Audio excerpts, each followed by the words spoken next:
అందరికీ నమస్కారం అండి. ఇవాళ మనం ఇంటర్వ్యూలో మాట్లాడబోయేది ఇంద్రగంటి మోహన కృష్ణ గారు. ఆయన పేరు ఎవరికీ కొత్త కాదని నాకు తెలుసు. కాకపోతే సినిమా దర్శకుడిగా, మంచి రచయితగానే కాకుండా ఆయనకి చిన్నప్పటి నుంచి వాళ్ళ నాన్నగారు, తాతగారి ప్రభావంలో ఎంతో సాహిత్యపు ప్రకర్ష ఉంది ఆయనలో. మనం ఇవాళ వీలైతే ఆ కోణం కూడా తొంగి చూద్దాము. నమస్కారం ఇంద్రగంటి గారు. నమస్కారం అండి. మిమ్మల్ని నమస్కారం మోహన కృష్ణ గారు అనకుండా ఇంకా మీరు ఇంద్రగంటి అనే పేరుతోనే మీ కథ అన్నట్టు ఇంటి పేరు ఇంద్రగంటి అడ్రస్ అయిపోయింది. అడ్రస్ సరేనండి. అయిపోయింది దాన్ని నేను ఎలా ఎలా ఉన్నారు ఈ సిచ్యుయేషన్ లో, కోవిడ్ లో, తప్పని పరిస్థితుల్లో ఇంట్లో? మామూలేనండి. ఇక ఒక రొటీన్ అలవాటు అయింది. సో అదే రొటీన్ లో ఉండిపోతూ వచ్చాము. అండ్ ఒక విధంగా జనరల్ గా నేను ఎప్పుడు సినిమాలు తీసేటప్పుడు కూడా సమ్మర్ లో ఎక్కువ షూటింగ్స్ పెట్టుకోను. కాబట్టి మార్చిలో యాక్చువల్లీ మార్చి 25 నా సినిమా రిలీజ్ అవ్వాల్సినది. లాస్ట్ జస్ట్ ఒక 1 వీక్ 10 days లో రిలీజ్ అవ్వాల్సిందిగా లాక్డౌన్ స్టార్ట్ అయింది. సో నాకు ఒక విధంగా వెకేషన్ స్టార్ట్ అయినట్టే. So I was like mostly doing writing, some reading, కొన్ని నేను అంతకుముందు మిస్ అయిన కొన్ని ఇంపార్టెంట్ ఫిల్మ్స్ కానీ వెబ్ సిరీస్ కానీ చూడడం జరిగింది. అంతకుమించి ఇట్స్ బీన్ రిలాక్సింగ్. బట్ ఇప్పుడు జూన్ స్టార్ట్ అయినప్పటి నుంచి కొంచెం అస్థిమితం స్టార్ట్ అయింది. Generally we just get back to work around this time. Pre production అది స్టార్ట్ అవుతుంది నెక్స్ట్ సినిమా. ఇప్పుడు that is going to B bit of a pain. ఇప్పటి నుంచి యాక్చువల్ ప్రాబ్లమ్ స్టార్ట్ అవుతుంది. అదే అందరూ చాలా మంది అన్నట్టుగా ఇది కూడా ఒక మంచి period to slow down, calm down. ఎందుకంటే ఇన్ జనరల్ చాలా మంది కూడా పరుగులు పెడుతూనే ఉంటారు. మీలాంటి వాళ్ళు ఎస్పెషల్లీ మీకు పుస్తకాలంటే మహా ఇష్టం కాబట్టి చదవడం లేకుండా ఉండలేరని మీరు ఎన్నోసార్లు చెప్పారు. మీకు ఈ పీరియడ్ లో కామ్ డౌన్ అయ్యి బోల్డ్ కొత్త స్క్రిప్ట్లు రాసుకోవడానికి, పుస్తకాలు చదువుకోవడానికి మంచి మార్గం అని అనుకుంటున్నాను. 100% అండి. అంటే నేను చాలా మంచి తెలుగు సాహిత్యంలో నేను ఈ మధ్య వస్తున్న పుస్తకాల్లో కొన్ని నేను చదువుదాం అనుకుంటూ షూటింగ్ లో చేయలేనివి కొన్ని నేను చదవగలిగాను. తర్వాత కొన్ని బ్యాక్లాగ్స్ అంటే అంతకుముందు నేను అనుకుని కథా వాల్యూమ్స్ కొన్ని కానీ గత దశాబ్దంలో వచ్చిన కథలు కొన్ని చదవాలనుకుని చదవలేకపోయింది. కొన్ని నవలలు, కొన్ని కొన్ని కొన్ని ఫ్యూ కవితా సంకలనాలు ఇలాంటివి నేను చదవడం కుదరలేదు నాకు. ఈ సినిమా పూర్తి స్థాయి సినిమా రంగంలోకి వచ్చిన తర్వాత కొంచెం టైము సమస్యే. అది కొంచెం సద్వినియోగపరచుకునే అవకాశం వచ్చింది. బట్ ఈ విధంగా కాకుండా వేరే విధంగా వచ్చింటే ఇంకా బాగుండేది. బట్ వచ్చింది కాబట్టి ఇలాగే సద్వినియోగపరచుకోవడానికి ప్రయత్నిస్తాం. అవును, కరెక్ట్ మాట చెప్పారు. అంటే ఇది అయిపోయిన తర్వాత వెనక్కి తిరిగి చూసుకుంటే ఏం చేసాం మనం కొన్ని నెలలు అన్నప్పుడు, అయ్యో మనం ఏమీ చేయలేదే అనే ఫీలింగ్ వస్తే మాత్రం కారణం ఎలా వచ్చినా కూడా ఈ గ్యాప్. అవును.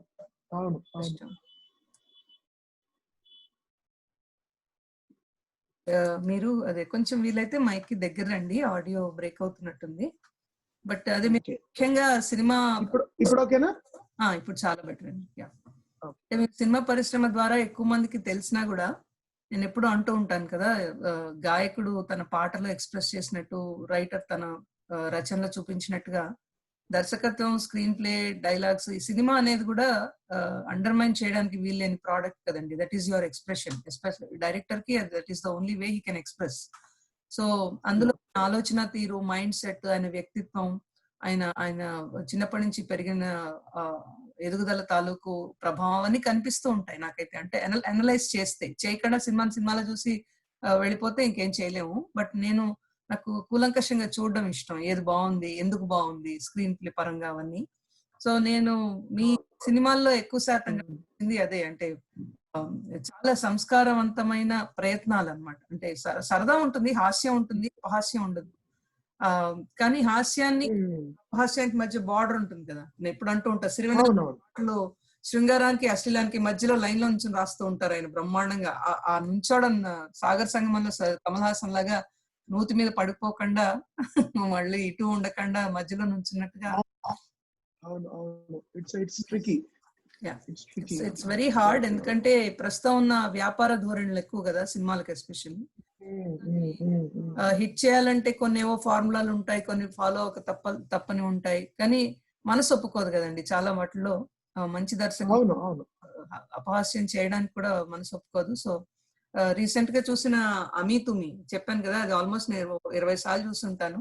ఇంకెవరైనా పోతే అయ్యో నువ్వు ఇంకా అమీ తుమి చూడలేదా నువ్వు అని వాళ్ళకి గిల్టీ ఫీలింగ్ తెప్పించి మరి నేను పద మళ్ళీ అని వాళ్ళతో పాటు నేను కూర్చుంటా అనమాట. అంటే నాకు చాలా విషయం సినిమాలో ముఖ్యంగా ట్రాన్స్జెండర్ ఆవిడకి మీరు ఒక అవకాశం ఇవ్వడం అని ఆల్మోస్ట్ అది ఫస్ట్ టైం అనుకుంటున్నాను నేను సినిమా ఇండస్ట్రీలో. అవును అవును అవును. అలాగే దాని గురించి నేను ఎక్కువ చర్చించలేదు, బట్ యాక్చువల్లీ నాకు కూడా నేను ఆవిడతో ఇంటరాక్ట్ అయినప్పుడు కూడా she a fascinating person and very very good actor అండి. అండ్ షీఈ్ ఒక ప్రిన్సిపల్ గా అమ్మాయి ఎక్కువ సినిమా నటించి ఒక సినిమాలో మానేసింది తర్వాత శ్యామల. తర్వాత నేను అడిగినప్పుడు ఆ సినిమాలో చాలా ముందర హెసిటేట్ చేసి తర్వాత నేను పాత్ర అంతా చెప్పిన తర్వాత తను ఒప్పుకుంది. ఆ తర్వాత అసలు అమ్మాయి నటించిన ఈజ్ చూసి నేను చాలా ఆశ్చర్యపోయాను. బికాజ్ అంత మంచి నటి, అంత అసలు షియర్ న్యాచురల్ టాలెంట్. అమ్మాయికి పెద్ద నేను డైరెక్ట్ చేసినట్టు కూడా నాకు గుర్తులేదు. వెంకట కిషోర్ లాంటి మంచి కామెడీన్ తో చేసి మిగతా అందరు యాక్టర్స్ తో కూడా అంత బాగా చేయగలిగింది అంటే I still I'm very proud. And ఆమెకి చాలా అవార్డ్స్ కూడా వచ్చాయి ఆ సినిమా. అవును అవును, మేము కూడా ఎప్పుడు 10 సార్లు అంటూ ఉంటాను, చెప్పాను కదా. అదే కూలంకషంగా చర్చిస్తే దాని గురించి నాకు ఎంత ఆశ్చర్యం సంతోషం ఏంటంటే అమ్మాయి డెబ్యూ ఫిల్మ్ లాగే లేదు అసలు. ఎంత బ్రహ్మాండంగా ఉన్న సీజన్. అంతకుముందు ఒక సినిమా చేసిందండి. యాక్చువల్లీ అమిత్ డెబ్యూ కాదు, అమ్మాయి ఒక సినిమా, దాని పేరు మర్చిపోయాను నేను. దానికి నంది అవార్డు కూడా వచ్చింది. దట్ వాజ్ ఆల్మోస్ట్ 2017 అంటే ఎప్పుడో ఒక 2012 ఎప్పుడో ఒక సినిమా చేసింది ఆవిడ శ్యామల. ఆ తర్వాత మళ్ళీ మానేసింది. somehow she's not she wasn't happy with what she was getting, whatever with the reason. తర్వాత మళ్ళీ తను ఈ సినిమాతోనే మళ్ళీ సెకండ్ ఫిల్మ్ ఇది ఒక విధంగా. దీంట్లో మాత్రం బాగా గుర్తు. మీరు అన్నట్టు let me remove my head phones ఒకసారి తీసేసి మామూలు. అదే సో నేను ఇందాక అన్నట్టండి, అంటే వాళ్ళు ఎంత బాగా ఈస్తో నటించారు అన్న దానికి వాళ్ళు క్రెడిట్ ఇవ్వడంతో పాటు ఒక దర్శకుడి కన్ను అంటారు. మీ చుట్టూ వందల వేల మంది తిరుగుతూ ఉంటారు కదా, కొంతమందిని చూస్తే అరే వీళ్ళు దీనికి భలే సెట్ అవుతారు అనే కన్ను ఉండడం కూడా దర్శకుడి కన్ను అంటారు కదా, అది ఉండడం కూడా కళ. సో బాటమ్ లైన్ ఆ సినిమా ఏమిటో మహా ఇష్టం నాకు. అంటే హాస్యం కూడా చివరిలో డైలాగ్ 10 సార్లు చెప్తూ ఉంటా అందరికి, నేను గుళ్ళో పేల్చింది ఎవరు అలాంటి డైలాగ్. అప్పుడు యుఎస్ లో కాల్పులు జరిగాయి, పాపం somebody got killed actually Amitumi has a lot of social satire and it's about one thing I really like about that film is చాలా కాంటెంపరీ గా అప్పుడు మీ ఇండియాలో కూడా జరుగుతున్న చాలా విషయాల మీద జోక్స్ ఉంటాయి. పొలిటికల్ పెళ్లి చూపులు ఎలా జరిగాయి అంటే సర్జికల్ స్ట్రైక్ లా జరిగింది, జరిగే ముందు ఐడియా లేదు, జరిగిన తర్వాత వీడియో లేదు అని ఒక డైలాగ్ ఉంటుంది దానిలో. I remember a police officer loved it because అప్పుడు పెద్ద డిస్కషన్ జరుగుతోంది, give us evidence అని about the surgical strike.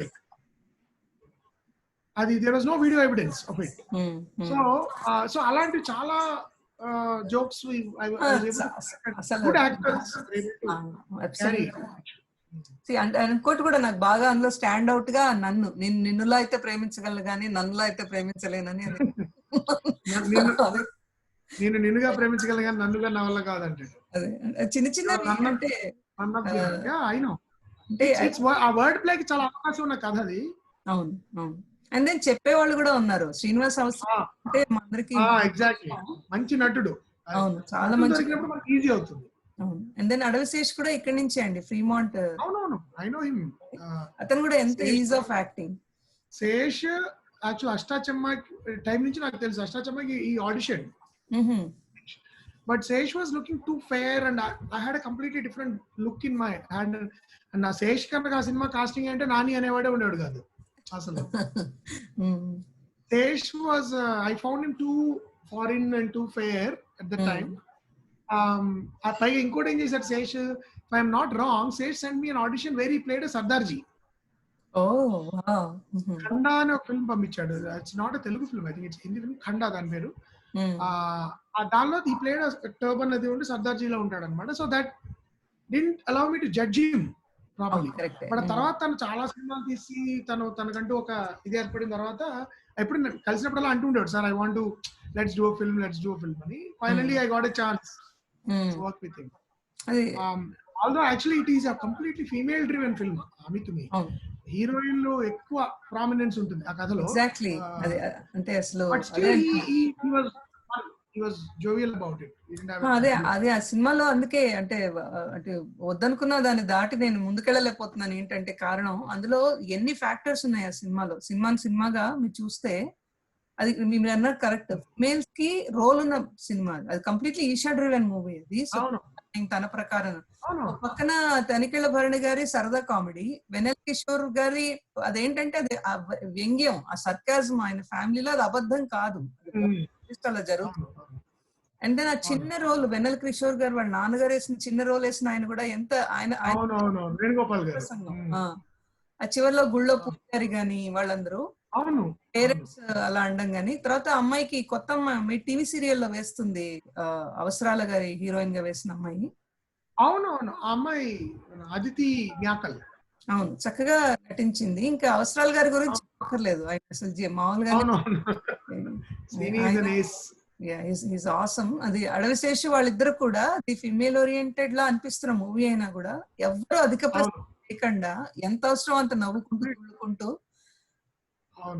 భలే చేశారు. దాని తర్వాత ఆ సినిమా కూడా మిగతా ఫ్యాక్టర్స్ ఆలోచిస్తే టెక్నికల్ గా ఓవర్ డ్రామాలు, ఎక్స్ట్రీమ్ ఎమోషనల్ బ్యాక్గ్రౌండ్ మీద కొట్టేసిన అలాంటి అంతంత ఉండదు, ఓవర్ డ్రామా ఉండదు. అదే చెప్పాను కదా, ఇంటి పక్క వాళ్ళతో ఎదురుగుండా వాళ్ళతో మనం ఏదో సరదాగా బయటకు వెళ్ళి ఒక రోజంతా గడిపినట్టు. అది ఇంకో పాయింట్ నచ్చింది ఏంటంటే, మీరు అమితుమిని డిస్క్రైబ్ చేస్తే ఐ డిస్క్రైబ్ ఇట్ యాజ్ ఒక ఆదివారం సాయంత్రం భోజనం చేసిన తర్వాత టీ టైంలో నలుగురు ఫ్రెండ్స్ కూర్చుని ఒక సరదా అయిన ఒక చమత్కారమైన ఒక ఫార్స్ కథని కనుక చెప్పుకుంటే ఎలా ఉండాలో అలా ఉండాలి సినిమా అని. I wanted to shoot it that way. చాలా అన్కాంప్లికేటెడ్ గా సరదాగా ఒక ఆఫ్టర్నూన్ మన జోకులు. అందులో సినిమా కథ కూడా ఒక రోజు కథ, అది ఒక రోజు అయిపోతుంది. ఎగ్జాక్ట్లీ అదే అనుభూతున్నాను. It could have that brevity and it should also have that light heartedness. That was another thing which captured అండి. అంటే ఇప్పుడు ఎన్నో ఏళ్ల తర్వాత, కొన్ని నెలల తర్వాత ఇలాంటివన్నీ లేకుండా ఇది ఒక రోజు మాక్సిమం 2 రోజులు కదా అది. అది అంటే అది ఫస్ట్ రాత్రి స్టార్ట్ అవుతుంది, మర్నాడు పొద్దున్న నుంచి సాయంత్రం అయిపోతుంది కదా. అంతే ఒక రోజు కదా అది. అండ్ దెన్ అందులో కూడా నేను ఏమంటారు శల్య పరీక్షలు చేశాను, ఏమైనా తప్పులు దొరుకుతాయేమో. నేను 2-3 వస్తున్నాయి అంటే జనరల్ గా మూవీస్ కి రివ్యూస్ రాస్తాను కాబట్టి నాకు 100కి 100 ఎవరికి వేయడం ఇష్టం ఉండదు. సో ఒక కన్నేసి చూస్తూ ఉంటాయి, ఏమైనా తప్పులు కనిపిస్తాయేమో.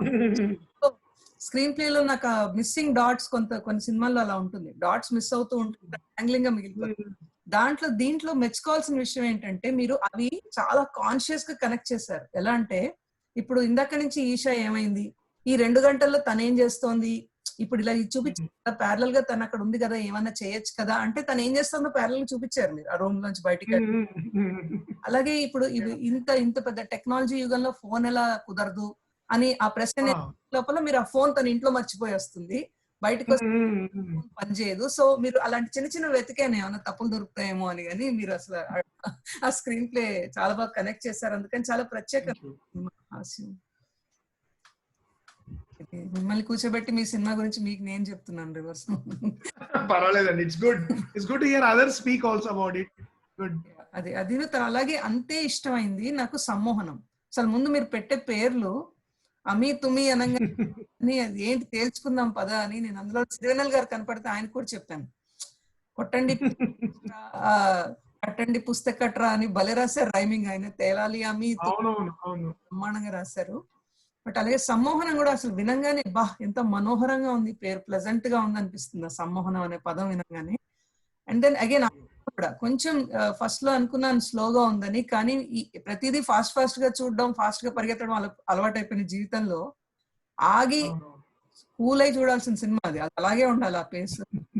మోస్ట్ ఫేవరెట్ కూడా అయిందండి. ఏంటంటే ఇప్పుడు ఆడియన్స్ కూడా ఏది గతికి వేగానికి తేడా తెలియట్లేదు. కొన్ని గతి స్లోగా ఉండాలి, వేగంకి గతికి సంబంధం లేదు. లయకి వేగానికి తేడా లాగా. అవును. ఇప్పుడు అవును. కొన్ని స్లోగా పాటలు కొన్ని స్లోగా ఉంటేనే బాగుంటాయి, కొన్ని ఫాస్ట్గా ఉంటే బాగుంటాయి. కొన్ని కథలు ఒక్కప్పుడు పొరపాటు కూడా చేస్తాం, అక్కడ కొంచెం స్పీడ్ ఉండొచ్చు, ఇక్కడ కొంచెం స్లో ఉండొచ్చు, జరుగుతాయి. బట్ ప్రాథమికంగా ఏంటంటే కొన్ని కథలు అలా నెమ్మదిగా ప్రారంభమయ్యి హ్మ్. కథలోకి మనం వెళ్తేనే ఇట్ మేక్స్.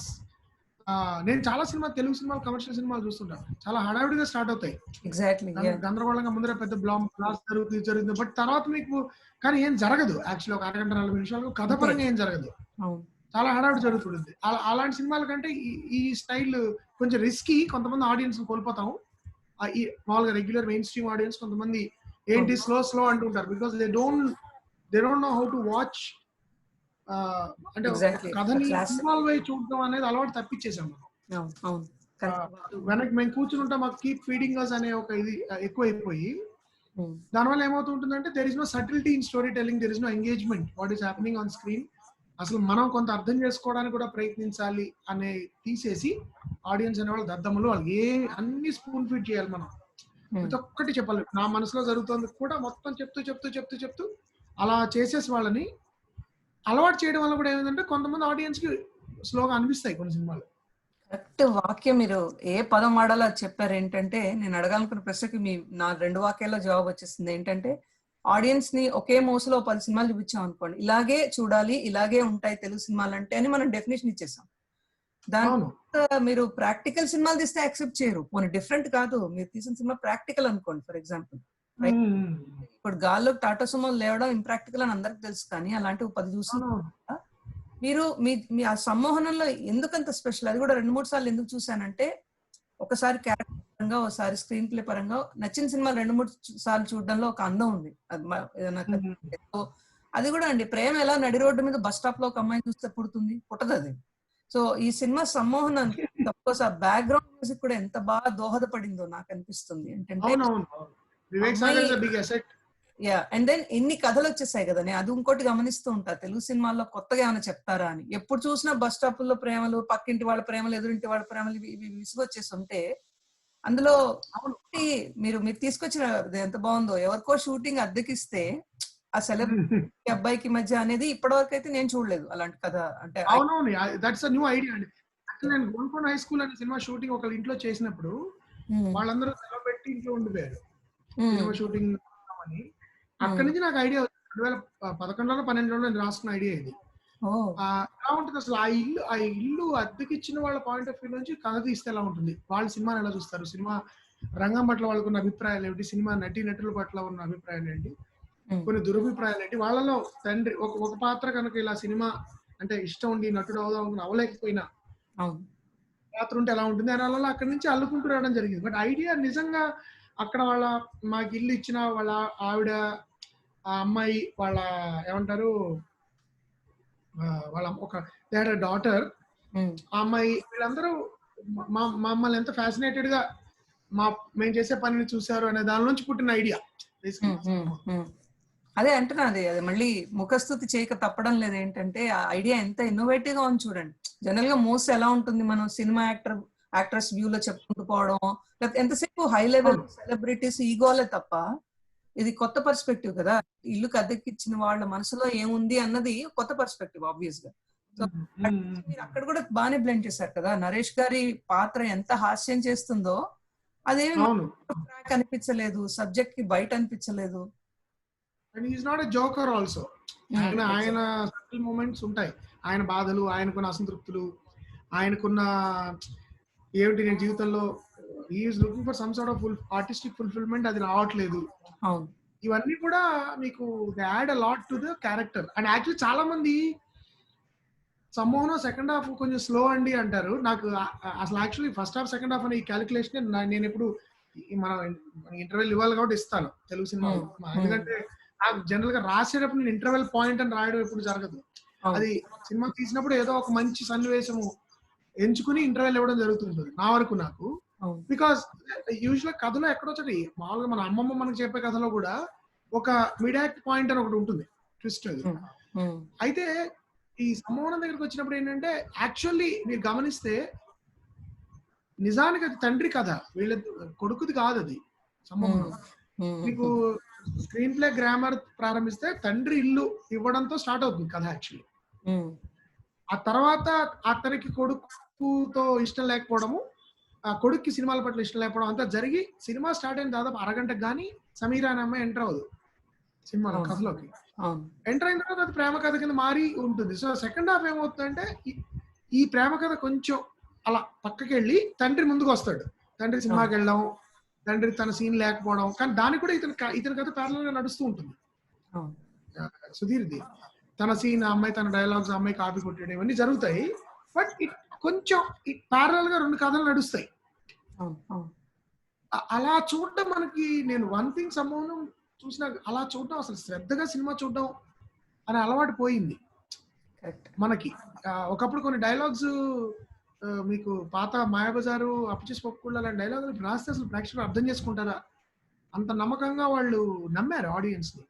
ఇంకా నాగేంద్రరావు గారు కానీ, టీవీ నరసరాజు గారు కానీ, లేకపోతే చక్రపాణి గారు కానీ, వాళ్ళు రాసిన డైలాగ్స్ చూస్తుంటే చాలా చాలా ఆశ్చర్యంగా ఉంటుంది. ఏ నమ్మకంతో రాశారు. Obviously those audiences I think are more sophisticated than the contemporary audience. మనం ఏమవుతాం కమర్షియల్ సినిమా అంటే అందరూ బయటకు వచ్చి, చాలా కమర్షియల్ సినిమాలు నేను చూసిన వాళ్ళ పెద్ద బ్లాక్ బస్టర్స్ బయటకు వచ్చిన తర్వాత నా స్నేహితులతో వాళ్ళతో నేను అడుగుతూ ఉంటా, ఇది ఎందుకు, ఇది అసందర్భంగా లేదా, అసందర్భంగా లేదా అన్నీ ఒప్పుకుంటారు. అవునవును అది బాగాలేదు, చాలా సిలిగా ఉంది. ఎందుకు చూస్తారు అనేది మనకు తెలియదు. It's a mystery. సో నాకు ఒక ఆయన ఇంట్రెస్టింగ్ థియరీ చెప్పారు. నేను 500 ఇప్పుడు ఇక్కడ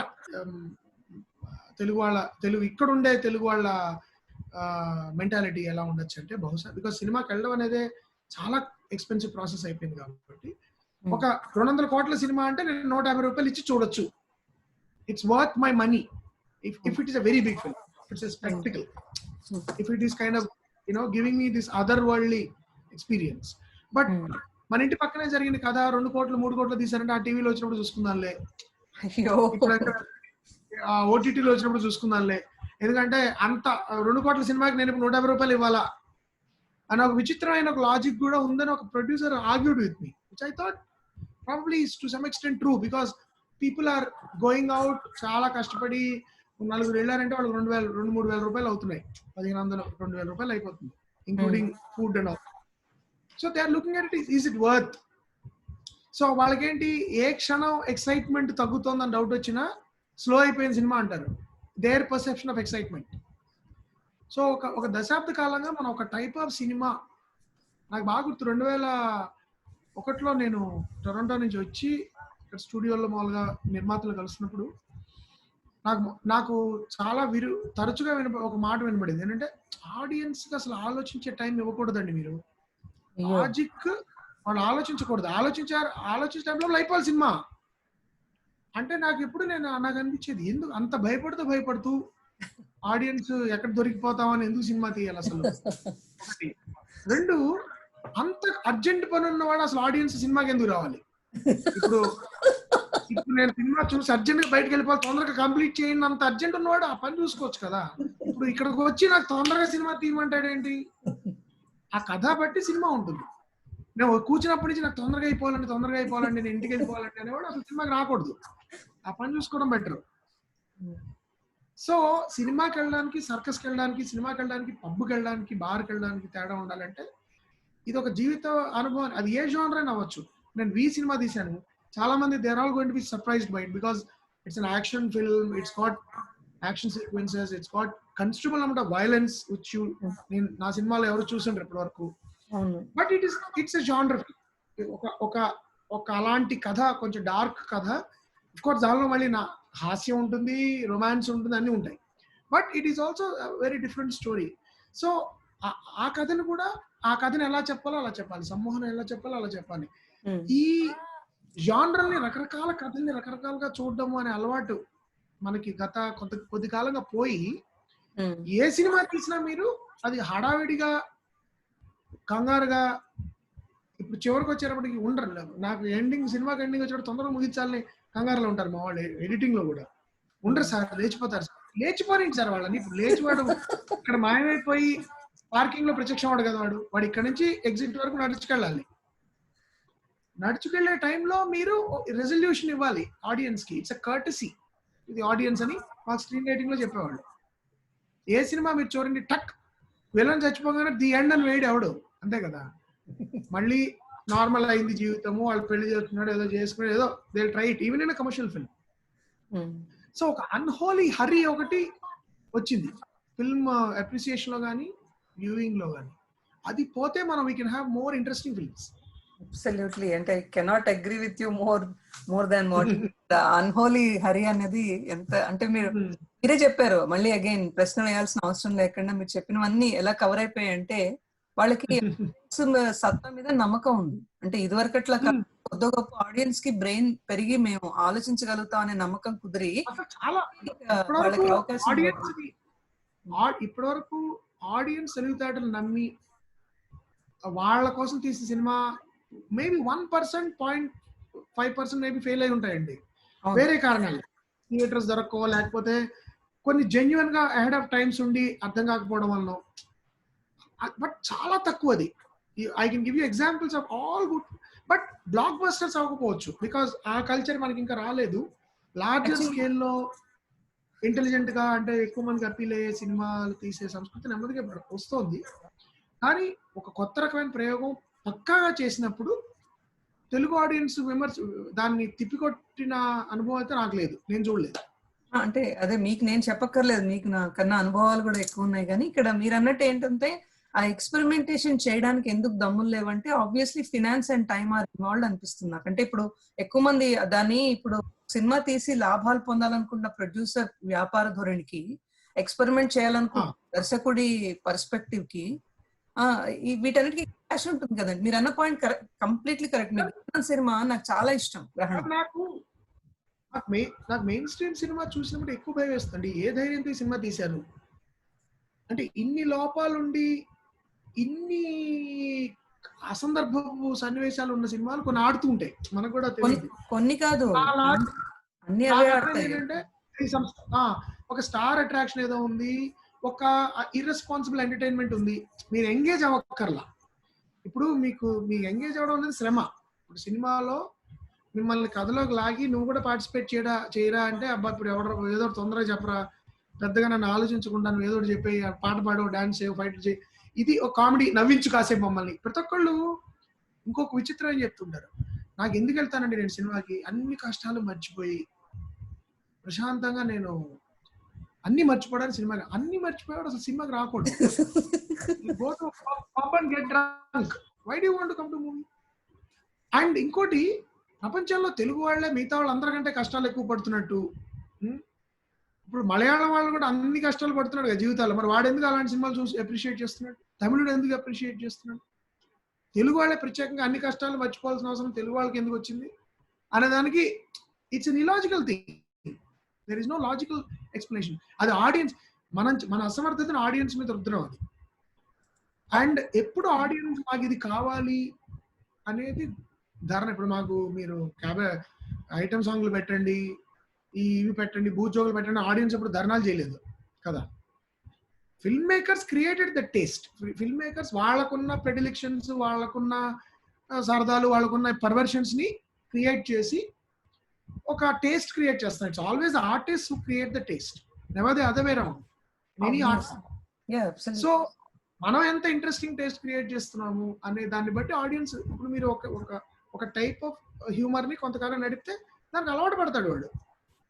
బట్ దాన్ని వాడు అప్రిషియేట్ చేయడు. కామ తోటలో నేను ఇడ్లీ తింటాను, ప్రతిరోజు బయటకు వచ్చి అద్భుతంగా చేసాడు ఇడ్లీ అనము కదా.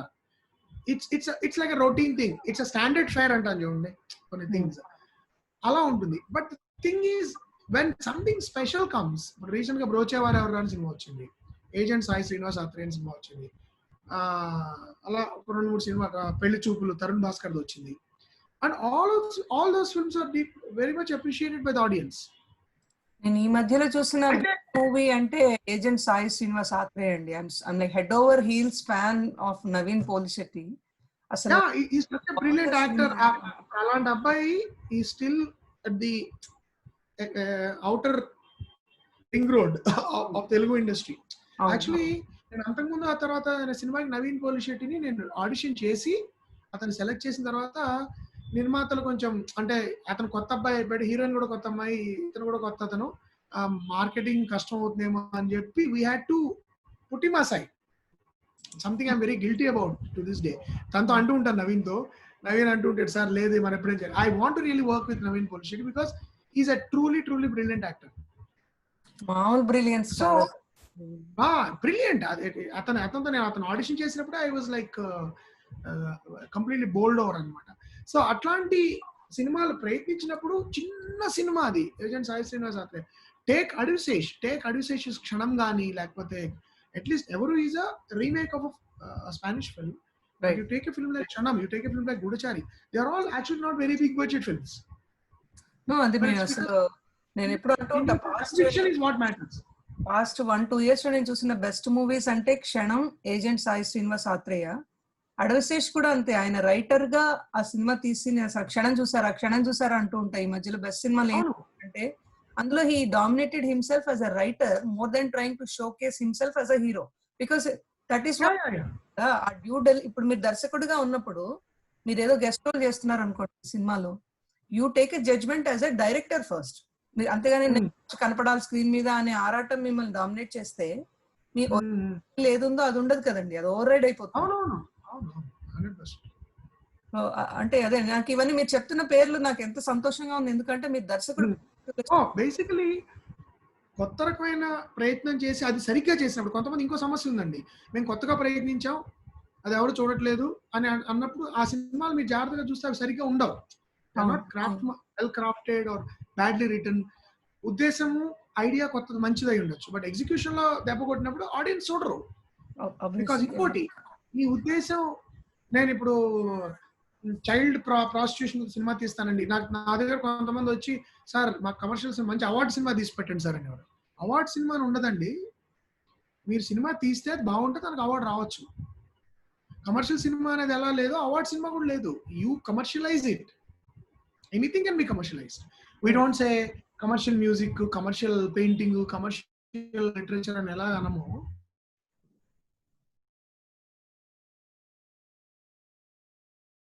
ఒక స్థాయికి దిగి మనం టిటిలేషన్ లెవెల్కి వస్తాము అనేది మన సంస్కారం మీద ఆధారపడి ఉంటుంది. I think it's, and we create, as we make films, we create taste. So it's a dialogue you're having with your audience, like saying, this is what is humor, this is what is romance, this is what is, and we are having a dialogue and we are trying to convince them. Ila kuda oka relationship chupichchu. I'm not against explicitness. If you are convinced and if you can convey to the audience that a certain amount of explicitness is required for the emotion of the story, it makes sense to me. But I will never do it because I think it will give you money, because that's easy. Anybody can do it. So what is the point in doing that anybody can do it? మీ మాటలు వింటుంటే ఒక cinema dialogue గుర్తొస్తుంది, ఒక రోజు 2 confusion ఉండొచ్చు కానీ ఇంత clarity ఉండకూడదని. Exactly. Oohalu Gusagusalade one of my favourite film అది కూడా. మాట్లాడుతున్నప్పుడు కూడా ఇలా మాట్లాడతాడు శ్రీని. అవును, అంటే నేను ఆయన కలవలేదు కానీ మీరు, నందిని రెడ్డి గారు, శ్రీనివాస్ అవసరాల, మీ అందరికి ఒకలాంటి పర్సనాలిటీ ఉంది. అంటే అడవిశేష్ కూడా మీ సినిమాలన్నీ ఏంటంటే వస్తే ఇంకా నేను కళ్ళు మూసుకుని వెళ్ళిపోతాను. అంటే శ్రీనివాస్ అవసరాల గారి సినిమా కూడా ఊహలు గుసగుసలాడే, దానికన్నా నాకు జోచ్చుతానంద అసలు. అవును, జోచ్చుతానంద యాక్చువల్లీ కష్టమైన సినిమా అండి. Oohalu Gusagusalade is a classic typical romantic framework, అది romantic drama. But Jyo Achyutananda is a very risky story. అది చాలా కష్టం ఆ కథ తీయడం, ఎందుకంటే అసలు దానిలో రొమాంటిక్ ఇంట్రెస్ట్ అనేది లేదు ఆ సినిమాలో. It's about the 2 brothers. And then most importantly ఆయన ట్రైలర్ కట్ చేసిన తీరు 2 రోజుల ముందు నేను దానికి రివ్యూ రాశాను. జోచుతాను శ్రీనివాస్ అవసర గారికి, ఆయనతో సినిమా చూస్తూ నేను ప్యారలల్ గా కామెంట్స్ రాశాను ఆయనకి. బాబో ఈ సీన్ బాగుందండి, అది ఉండాలి, ఇది అది చెప్తే ఆయన అబ్బురు పడిపోయారు. ఇలా 2 గంటల సినిమాకి 2.5 గంటల రివ్యూ రాసిన దాన్ని నిన్నే చూశాను అని. కూడా అంతే, ట్రైలర్ 2 రోజుల ముందు కట్ చేసి ఒకే డైలాగ్ అన్నదమ్ములు చెప్తుంటే నేను ఏంటి ఇలా చెప్తున్నారనే క్యూరియాసిటీ యాంగిల్, అది కూడా ఒక ఆర్ట్. ప్రతిదీ ఆర్టే. సినిమా తీయడం ఒక ఆర్ట్, ట్రైలర్ కట్ చేయడం ఒక ఆర్ట్. సో నేను మదర్ లిటరేచర్ గురించి మాట్లాడాలనుకుని మళ్ళీ అలవాటైన పరీక్షతో ఇక్కడ ఆగిపోయాను కానీ, బట్ చివరిగా అంటే నేను చెప్పదలుచుకున్న సమ్మోహనంలో అది ఎంత ప్లెజెంట్ గా, రొమాన్స్ అంటే అలా ప్లెజెంట్ గానే ఉండాలండి. అంటే సీన్ విజువల్ గా ప్రతి ఒకదానికోటి కనెక్ట్ అవుతూ దాన్ని ప్లెజెంట్ గా జరిగేదాన్ని రొమాన్స్ అంటారు తప్ప నెట్వర్క్ మీద కనపడితే అక్కడికక్కడ 100 మందిని వేసుకుని డ్యూయట్ పాడేసి అక్కడి నుంచి వెళ్ళి నలుగురిని ఫైట్ అట్లా అది ఎక్కదు, అది నాకైతే ఎక్కదు. బట్ మీరన్నా ఇప్పటివరకు ఏం మాట్లాడారు మీరు? Unfortunately that doesn't కేటర్ to the main stream audience. Undoubtedly మీరు దర్శకుల పర్స్పెక్టివ్ లో చెప్పింది నేను ఆడియన్స్ పర్స్పెక్టివ్ లో ఒప్పుకుంటున్నాను. ఏంటంటే నేను మా ఫ్రెండ్ తో మాట్లాడితేనే ఈ ఆర్గ్యుమెంట్ వస్తూ ఉంటుంది. నేను అడుగుతా దాన్ని ఏముందని వెళ్ళావు నువ్వు, మళ్ళీ నాకు చాలా నచ్చింది రెండోసారి వెళ్తా అంటే ఏంటి జోక్ చేస్తున్నావు నువ్వు అని. నేను దీంట్లో కథ సెలక్షన్ అంటూ ఇంత హడావిడి చేస్తారు హీరోలు, ఇందులో కథ ఎక్కడ ఉందని నాకు అర్థం కాదు. అంటే ఎంత అసందర్భంగా లోపాలు, ఎన్ని సమస్యలు, ఇది అసలు సినిమానే కాదని నేను అంటాను. అదంటుంది ఇదే డైలాగ్. అయితే సినిమాకి అన్ని మర్చిపోయి నాకు ఎక్కువ నా బుర్రను ఆలోచింపజేయకుండా ఉండాలంటే ఇంకెందుకు సినిమాకి ఇదేం లాజిక్? అంటే అదేదో రిస్క్ అయినట్టండి. అంటే మిమ్మల్ని ఆలోచింప చేయడం అనేది మీకు పని పెట్టడము, మీకు పని పెట్టడం అనేది వినోదం కాదు. అదే కదా, మీకు పని పెడితే అది వినోదం కాదు, మిమ్మల్ని ఏడిపిస్తే. ఒకప్పుడు ఇలా ఉండేది కాదు. సినిమాకి వెళ్ళి పీపుల్ హాయిగా వెళ్ళి దేవదాస్ సినిమాకి వెళ్ళి ఏడ్చానండి అని చెప్పేవాళ్ళు కొంతమంది. అంటే ఒక విచిత్రమైన కెథార్టిక్ ఎక్స్పీరియన్స్ కోసం కూడా వెళ్ళేవాళ్ళు సినిమాలకి. అంటే ఐ వాంట్ సాగర్ సంగమం మనం వెళ్ళి చూసి అందరూ ఏడ్చుకుంటూ చాలా రోజులు దాని గురించి ఆలోచించుకుంటూ ఒక రకమైన ఆనందం ఉండేది దానిలో, జీవితానుభవం ఉండేది దానిలో. ఆ జీవితానుభవాన్ని గుర్తించడంలో ఒక ఆనందం ఉండేది. ఇప్పుడు నాకు వీలైనంత జీవితానికి దూరంగా వెళ్ళిపోండి, నాకు జీవితం చూపించారు. లాజిక్ పోనీ అద్భుతమైన ఫ్యాంటసీ చూపిస్తున్నారా? అది కూడా లేదు. అంటే ఎందుకు మనం అంత కళాహీనతని, అంత రసహీనతని, నాకు అసలు పార్టిసిపేషనే వద్దు మొర్రో అని ఎక్కడి నుంచి వచ్చింది ఆ నిరాసక్తత అనేది నాకు ఇప్పటికీ తెలియదు. అంటే అంత మనం కరప్ట్ అయిపోయాము యాజ్ అన్ ఆడియన్స్. అంటే నాట్ ఎవ్రీబడి, ఖచ్చితంగా ఇంకా మంచి సినిమాలు చూసేవాళ్ళు ఉన్నారు కాబట్టి అసలు నాలాంటి వాడు ఇప్పుడు 10 సినిమాలు తీయగలిగాడంటే నాకు వేరే బ్యాకింగ్ ఏమీ లేదు ఇండస్ట్రీలో. My only strength are my audience. నేను అదే చెప్తున్నా అండి. అంటే ఇప్పుడు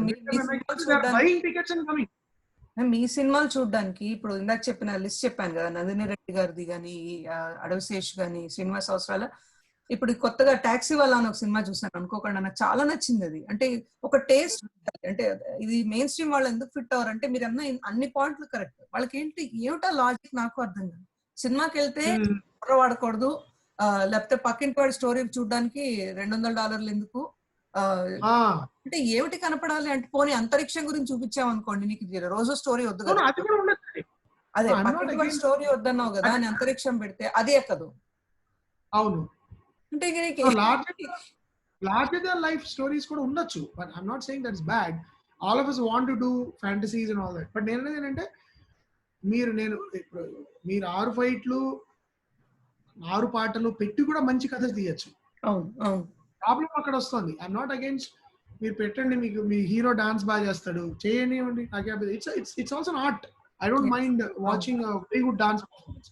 బట్ అది ఎప్పుడు వస్తుంది, ఎందుకు వస్తుంది, ఎక్కడికి వెళ్తుంది, ఈ అర్థం కూడా నాకు వద్దు అసలు. అవన్నీ నాకు వద్దండి, అవన్నీ నాకు వద్దు.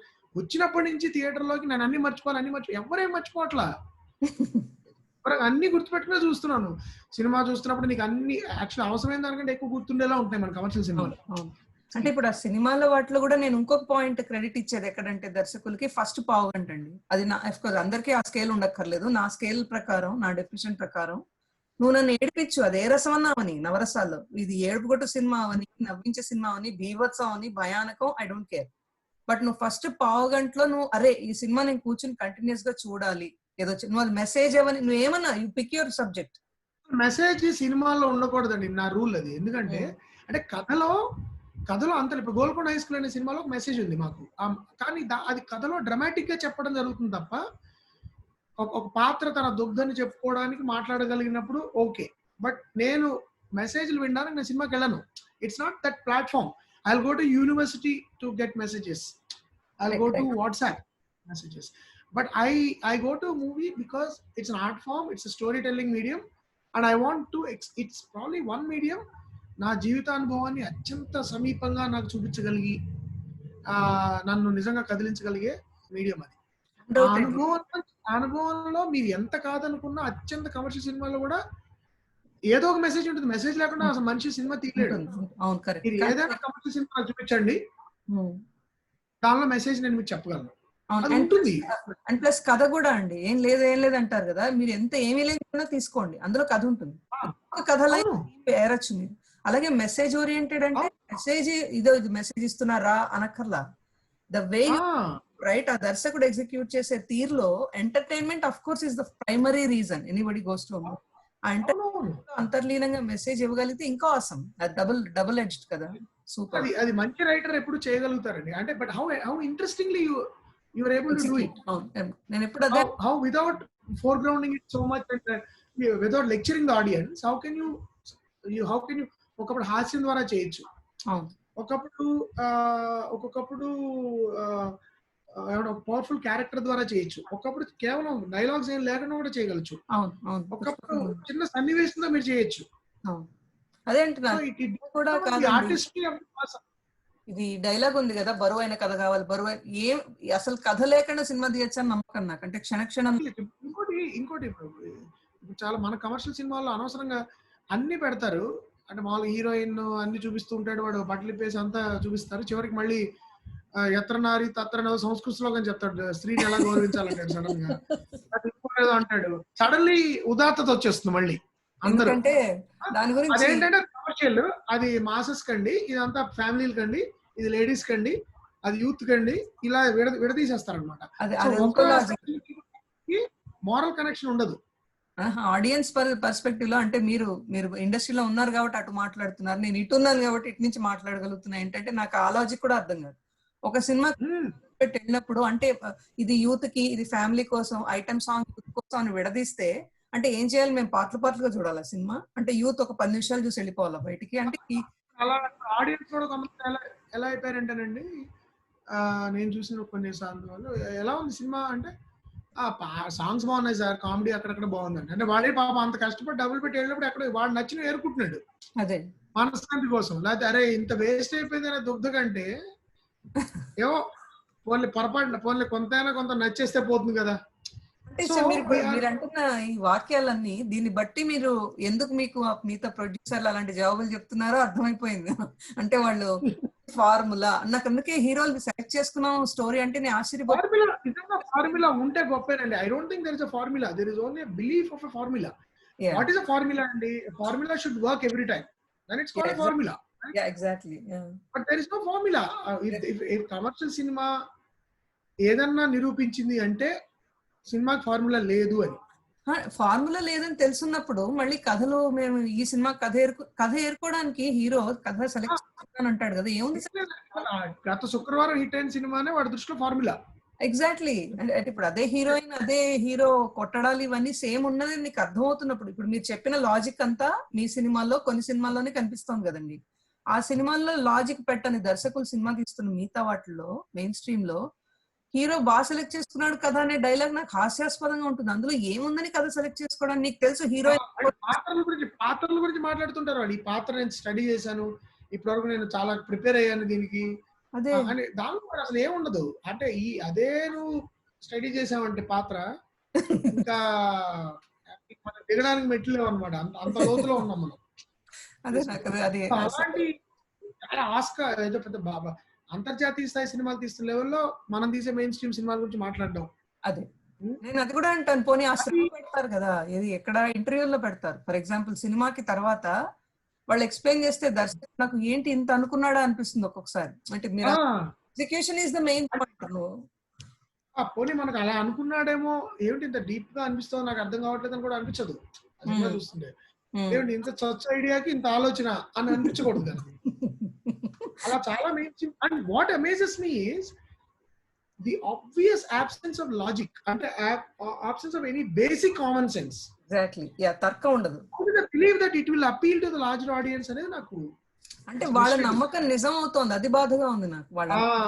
వాళ్ళు ఎలా ఏంటంటే పర్ఫెక్ట్ అంటే భావదారిద్ర్యానికి ఇది పరాకాష్ట ఏంటంటే మొట్టమొదటిసారిగా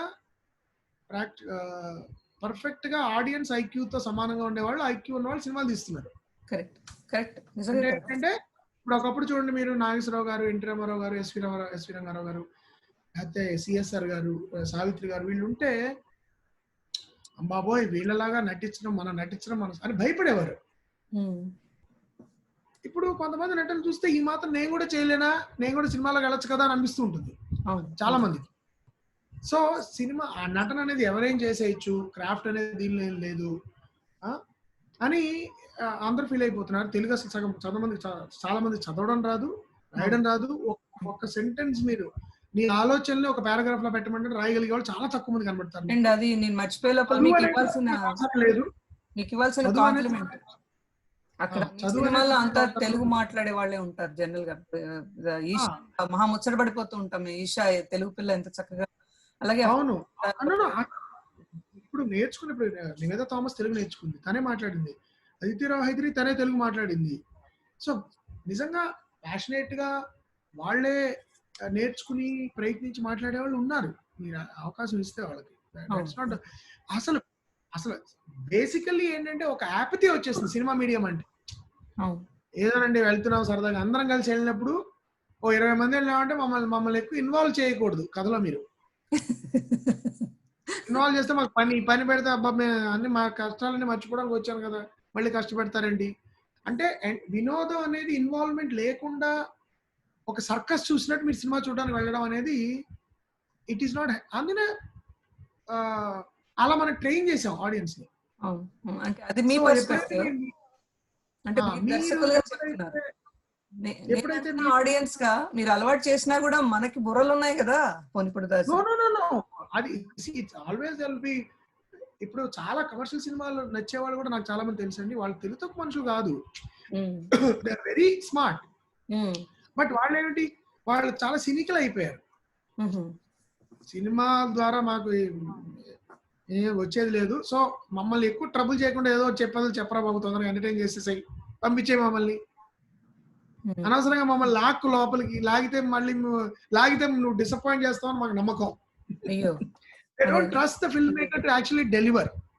నాకు రివర్స్ అండి. నాకు పావుగంట సినిమాకి వెళ్తే ఫస్ట్ పావుగంటలో ఈ సినిమాలో కూర్చోవాలో వద్దో తెలిసిపోతుంది. That is a principle of screen writing అండి. మీరు స్క్రీన్ ప్లే లో 15 నిమిషానికి ఏదైనా జరగాలి కథలో. అవును, అంటే దానికంటే ముందు జరిగితే ఇంకా బెటర్, కానీ 15 నిమిషం వరకు ఆడియన్స్ ఓపిక ఉంటుంది.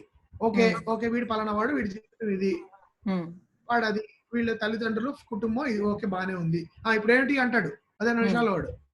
అంటే ఇప్పుడు జరగలేదు అనుకోండి, అయిపోయింది అంతే సినిమా. వాడు ఫోన్ తీస్తాడు, స్టార్ట్ లుకింగ్ అట్ ఫేస్బుక్. అంటే మీకు అది అంటే నట్ బ్రేకింగ్ ఈవెంట్ అక్కర్లేదు పావుగంటకి. ఆ పావుగంట చెప్పారు అన్నది మీకు సమూహంలో ఓపెనింగ్ సీన్ లోనే అతను పబ్లిష్ చేయదలుచుకుంటున్నాడు. అతని కళ, ఇంటికి వెళ్ళాడు, వాళ్ళ అమ్మ వండుతోంది, వాళ్ళ చెల్లెలేమోను భరతనాట్యం ఏదో నేర్చుకుంటుంది, చదువుకుంటుంది, తండ్రి ఏమో సినిమాలు అంటే ఇష్టం ఉన్నవాడు. వాళ్ళు డిన్నర్ లంచ్ చేస్తుంటే ఇద్దరి మధ్యలో చిన్నగా ఆర్గ్యుమెంట్ జరిగింది. You fade out, fade in. వాడు వచ్చి నేను ఇల్లు అద్దెకిస్తారా అని అడిగాడు విదిన్ 10th minute.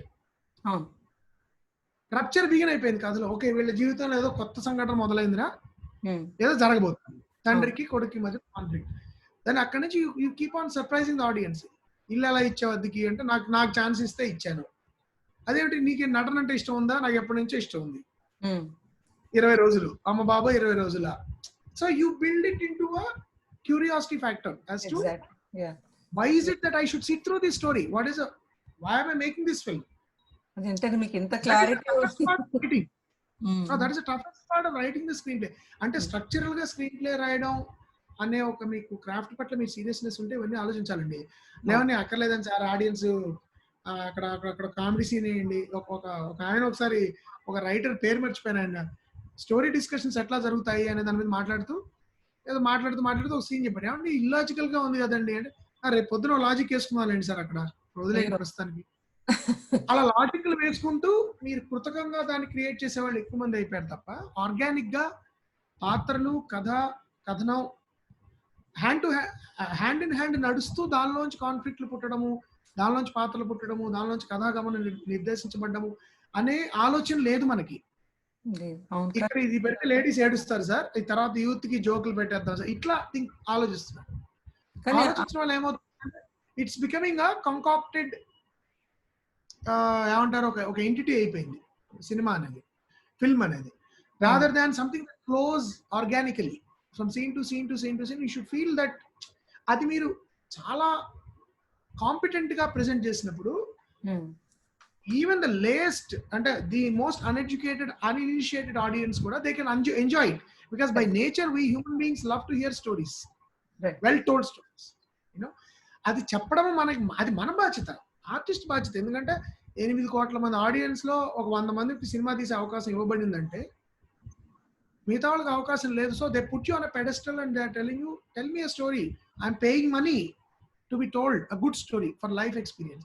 అండ్ నువ్వేం చేస్తున్నావు ఆన్ ద స్పాట్, మీరందరూ దద్దమ్మలు, మీరందరూ గొర్రెలు, మీకు గడ్డి పడేస్తే చాలు, మీకు అంతకంటే అక్కర్లేదు, సో అని మనం వాళ్ళకి గడ్డి పెడుతున్నాం. వాళ్ళు గడ్డి తినడం అలవాటు అయ్యి వాళ్ళు గడ్డి తిన్నా చాలు, వీళ్ళకి గడ్డి పెట్టడం కంటే ఇంకా రాదురా అని మీలాంటి ఆడియన్స్ అనుకుంటారు. నిజమే. వేరే రకమైన ఆడియన్స్ ఏంటి, చాలే వీళ్ళ గడ్డే బాగుంది అని అలవాటు అయిపోతాం.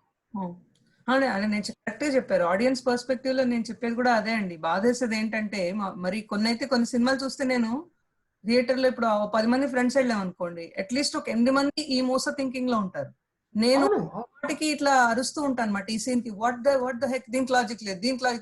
ఈయన యుఎస్ నుంచి వచ్చేసి ఏదో ఒక సినిమా చూసాను లేండి రీసెంట్ గా, జస్ట్ ఆడించుకుంటూ హీరో వచ్చి యుఎస్ లో ఒక పెద్ద లెక్చర్ ఇవ్వగానే ఇండియాలో కంపెనీకి సీఈఓ ఎలా అయిపోతాడు, అసలు చెప్పిన దాంట్లో లాజిక్కే లేదు, అసందర్భంగా అది అంటే అది ఆ లాజిక్ పెట్టడం వల్ల ఏ విధంగా అది తక్కువ వినోదాత్మకం అవుతుందో నాకు ఇప్పటివరకు తెలియదు.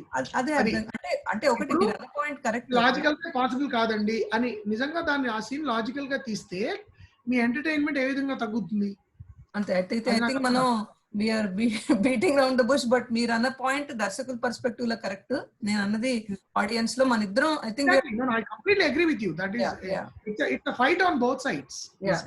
నేను బాధేస్తుంది నాకు కూడా. అంటే నేను సినిమాలకు వెళ్ళడం మానేసా, జనాలతో విడిగా వెళ్ళడం మానేసా. ఎందుకంటే నా అనాలిసిస్ నేను చేసుకోవాలంటే వీళ్ళు చూస్తూ ఉంటారు నాకు, వాళ్ళు శారద నీకు ఎంజాయ్ చేయడం రాదు మూవీ, మాటికి ఇది అది నువ్వు అలా లాజిక్ వెతకకుండా కళ్ళు మూసుకుని కూర్చోవాలా అంటే అంటే అంత అర్జెంట్ గా అన్ని గాలికి వదిలేసి ఎందుకు వెళ్ళి సినిమా చూడాలనేది కూడా నాకు తెలియదు. అదే నాకు అర్థం కాదు, బలవంతంగా ఎందుకు పోషించాలి దాన్ని. దానికంటే ఇంకా చాలా బెటర్ గా ఎంటర్టైన్ ఇవి ఉన్నాయండి నాకంటే. అంటే అంత దూరం వెళ్ళి మనం అస్సలు ఇన్వాల్వ్ కాకుండా ఏదో పబ్లిక్ టాయిలెట్ లోకి వెళ్ళినట్టు వెళ్ళి రాలేం కదా సినిమాకి. You have to engage with, అంతమంది ఎఫర్ట్ పెడుతున్నారు. ఇది కేవలం మాటలేనండి. ఎందుకంటే వాళ్ళు నవ్వినప్పుడు నువ్వు నవ్వుతున్నావు, వాళ్ళు ఏడ్చినప్పుడు నువ్వు ఏడుస్తున్నావు. కమర్షియల్ సినిమాలో కూడా అవును, ఎందుకు ఏడుస్తున్నావు, నువ్వు నన్ను ఎందుకు వీడు ఇన్వాల్వ్ చేస్తున్నాడు అని ఎందుకు అడగట్లా అక్కడ. Obviously something is touching you, that is why we go to movies. Exhibition వెళ్ళినట్టు వెళ్ళాం కదా సినిమా కంటే. అక్కడ కాసి మిర్చి బజ్జి తిని, జైంట్ వీల్ ఎక్కి, రైలు ఎక్కి, రౌండ్ కొట్టి, పీచ్ మిఠాయి తిని, దిస్ ఇస్ నాట్ సినిమా. అంటే ఇంకా ఏమనుకోవాలంటే ఎక్సైటింగ్ రైడ్స్ కదా, అంటే సబ్జెక్టివ్ అనుకోవాలండి. ఇంక వదిలేయాలి. ఏంటంటే వాళ్ళకి అందులో అంటే నేను వాళ్ళు ఎవరిని తక్కువ చేయట్లేదు, బట్ నా పాయింట్ ఏంటంటే ఒక మీరు చెప్తున్నది మాత్రం అందరికి కేటర్ అయ్యే విషయం కాదు. We're talking audience in percentages obviously, and main people are fall completely into this category where they want to walk in to theatre. ఏమిటో ఏం ఆలోచన లేకుండా రిక్లైనర్ మీద రిలాక్స్ అయిపోయి కళ్ళ ముందు అద్భుతాలు, ఇలా హైదరాబాద్ లో తాజ్ మహల్ సెట్లు అలాంటి విచిత్రాలు అన్ని జరుగుతుంటే వాళ్ళకి చూడడం ఇష్టం తప్ప. ఎందుకు తర్కం ఎవరికి కావాలి సార్, లాజిక్ ఎవరికి కావాలి, అసందర్భంగా ఉంది కదా, హీరో అలా ఎలా ప్రత్యక్షం అయ్యాడు, ఇలాంటి క్వశ్చన్లు వేస్తే వాళ్ళ కోపం. అందుకని నేను దానికి విరుడు ఒకటే కనిపెట్టాను. అక్కడ ఆ సినిమా చూసి వచ్చి ఫ్రెండ్స్ తో ఇంటికి వచ్చి నా దృష్టిలో లాజికల్ గా ఉన్న ఇంకో సినిమా చూస్తే నిద్రపడుతున్నారు. ఇంటికి వచ్చేసి ఏజెంట్స్ వాళ్ళు అది కూడా సెల్ఫ్ డెల్యూషన్ అండి. అక్కడికి వెళ్ళి వాళ్ళు అన్ని కష్టాలు మర్చిపోయి ఎంజాయ్ చేస్తున్నాం అనే భ్రమలో ఉండడం లో ఒక సరదా ఉంది. అంటే మనం భ్రమపడుతున్నట్టండి. సో కాబట్టి ఒక సినిమా చూసి ఎఫెక్ట్ అవ్వని వాళ్ళు ఎవరు ఉండరండి. అండ్ అది what is most interesting and important is, అది యాక్చువల్లీ మన సంస్కృతిని, మన ఆలోచన విధానాన్ని, మన దృష్టికోణాలు చాలా వాటిని ఇన్ఫ్లుయెన్స్ చేస్తుంది సినిమా. అది మీరు ఎంత స్విచ్ ఆఫ్ అయిపోండి, మీరు అనుకుంటూ ఉంటారు నేను స్విచ్ ఆఫ్ అయిపోయాను. ద మొమెంట్ మీరు ఒక మంచి కామెడీ సీన్ కి నవ్వారు, ఈవెన్ మెయిన్ స్ట్రీమ్ సినిమాలో మీ కళ్ళ నీళ్ళు తిరిగాయంటే, మీరు నవ్వారంటే, మీరు ఇమోషనల్ అయ్యారంటే, ఉద్వేగానికి గురయ్యారంటే యు ఆర్ బీయింగ్ ఎఫెక్టెడ్ అంతే. Then you cannot simply say నేను అన్ని మర్చిపోయానండి, అన్ని మర్చిపోయి వచ్చానని జరగదు అది. సో అదొక సెల్ఫ్ ఇల్యూషన్. కొంతమంది అలా చెప్పుకోవడం అంటే దానిలో భయం ఉంటుంది, దానిలో ఎంగేజ్ అవ్వడంతో భయం ఉండి they feel you know that I don't want. But problem it's a two way traffic basically. అదే బేసిక్ గా మనిషి ఇమోషన్స్ తప్పించుకుని పారిపోవాలని చూస్తున్నప్పుడు వాళ్ళని కూర్చోబెట్టి మీరు తర్కమును ఇది చెప్తే వాళ్ళు వినరు. అవునవును 100%. అది తర్వాత ఇంకోటి మీ విషయంలో అంటే ఆ సంమోహనంలో నేను గమనించిన సంతోషకరమైన విషయం ఏంటంటే అప్పటి వరకు సుధీర్ బాబు అంటే నేను ఏదో వేస్తున్నాడు సినిమాలో అని ఆన్ అండ్ ఆఫ్ ఒకటో రెండు చూసుంటాయని. ఈ సినిమా నుంచి నేను 2-3 సార్లు చూసిన కారణం అసలు ముందు నాకు అలా తెలుగు వాళ్ళు తెలుగు మాట్లాడుతుంటే ప్రశాంతంగా ఉంటుందండి. ఎందుకంటే ఇమోషన్ ఆడియన్స్ కి క్యారీ అవ్వాలంటే నా దృష్టిలో మొదటి స్టెప్ ఆ డైలాగ్. ఎందుకంటే లిప్ మూవ్ ఇంకా ఒక నా మొహంలో సంబంధం లేని ఎక్స్ప్రెషన్లు పెడితే సినిమా చూసినా కూడా నాకు ఎక్కదు. ఎందుకంటే ఆ ఇమోషన్ పాత్రది క్యారీ అవ్వాలంటే నా మనసుకి మూమెంట్ కానీ ఆయన ఇమోషన్ కానీ ఎక్స్ప్రెషన్ కానీ ఒక సింక్ లో ఉండాలి. నాకు సంమోహనంలో అత్యంత నచ్చిన విషయం ఏంటంటే సుధీర్ బాబు ఎంత నచ్చారో ఆ సినిమా తర్వాత చక్కటి అందులో మోస్ట్ ఫేవరెట్ మూవీ ఏంటంటే ఎంత నాన్ డ్రామాటిక్ గా ఉంది అది వాళ్ళ బ్రేకప్ సీన్ అనేది ఇప్పటివరకు ఇన్ని సినిమాల్లో వెనకాల కుండలు పగిలిపోయి వాల్కనాలు బద్ద బ్యాక్గ్రౌండ్ మ్యూజిక్ తో కొంపలారిపోయినట్టు ఇప్పుడు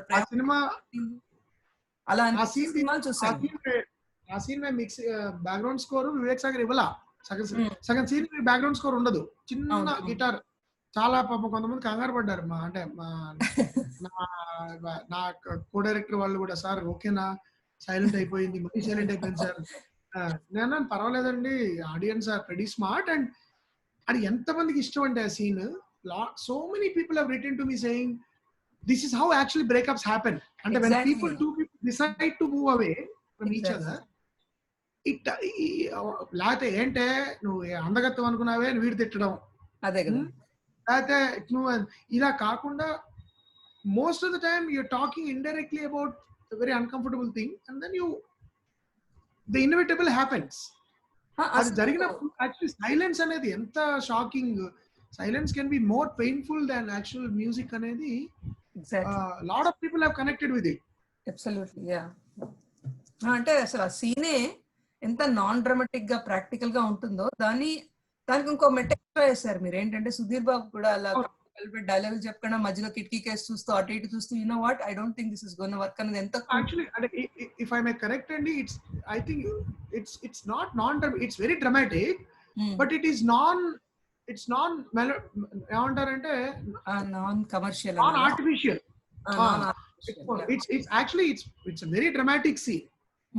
But మనం we are used to a certain kind of depiction of drama. Correct yeah. అది కూడా ఫియర్ ఆఫ్ ఆడియన్స్. మళ్ళీ అమ్మో వీడి ఇక్కడ కూర్చుని చెప్తూ ఉంటాడు వాళ్ళకి ఏమర్థం అవుతుందో ఏమర్థమవుదో వాళ్ళకి ఎక్కడ అని. How can you SIT here and decide exactly how అది ఎప్పటికీ తెలియదు మీకు. అర్థం కాదు అనే లాజిక్ తో చాలా డమ్ డౌన్ చేసేసాం మీడియం ని మనం. అవును కరెక్ట్. కాకపోతే డమ్ డౌన్ చేయడం వల్ల ఏంటంటే ఎమోషన్ ని ఎన్ని రకాలుగా పలికించవచ్చు అనేది మన ఆడియన్స్ అలవాటు చేయడం మర్చిపోయారు. కానీ వీళ్ళు ట్యూన్ అయిపోయారు. ఏంటంటే రోగి కోరుకున్నది ఆబ్వియస్లీ అవుతారు కదా, ఆబ్వియస్లీ దే విల్ అంటే వాళ్ళు కూడా ఫిట్ అయిపోయి రోగి కోరుకున్నది అదే, డాక్టర్ ఇచ్చేది అదే అన్నట్టు అయిపోయింది అంతే. ఇప్పుడు ప్రాబ్లం.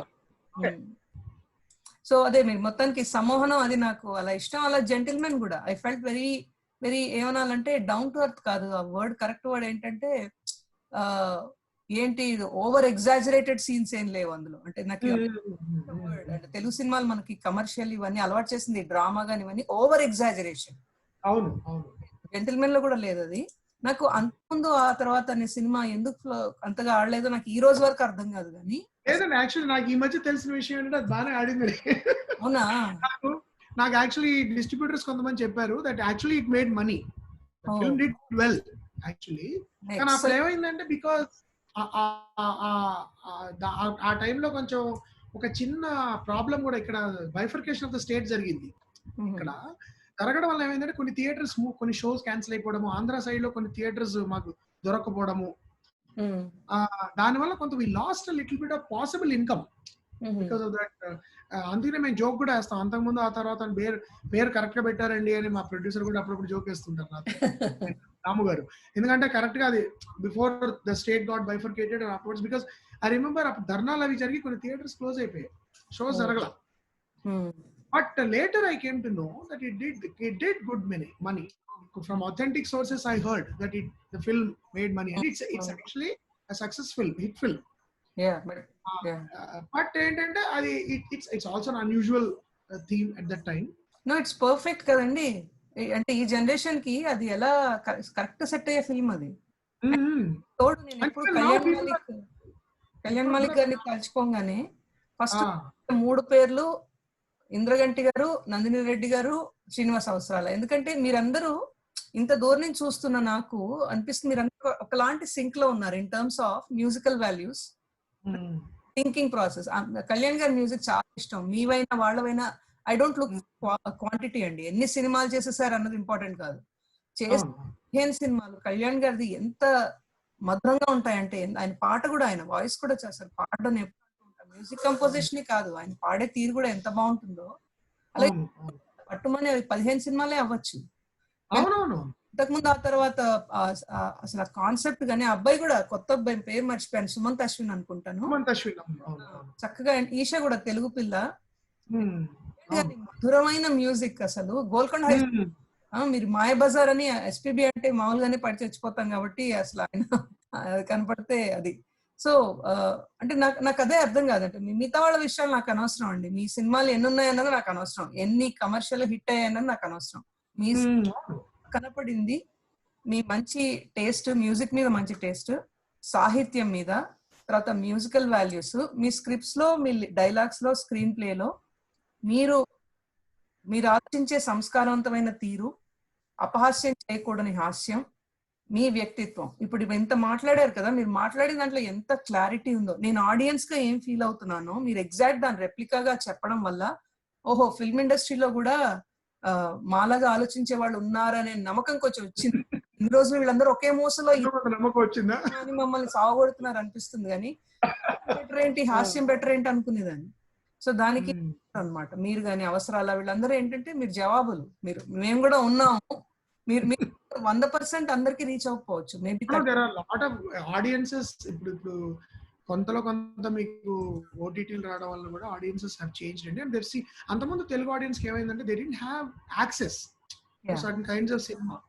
ఇప్పుడు నాలాంటి వాడు ఎవడైనా వేరే దేశంలో చదువుకొస్తే అబ్బో ఎక్కడో చదువుకోవచ్చు ఏదో చెప్తున్నాడు రా అని కొంతమంది భావించిన వాళ్ళు కూడా ఉన్నారు ఇండస్ట్రీలో, నేను కొత్తలో తిరుగుతున్నాను.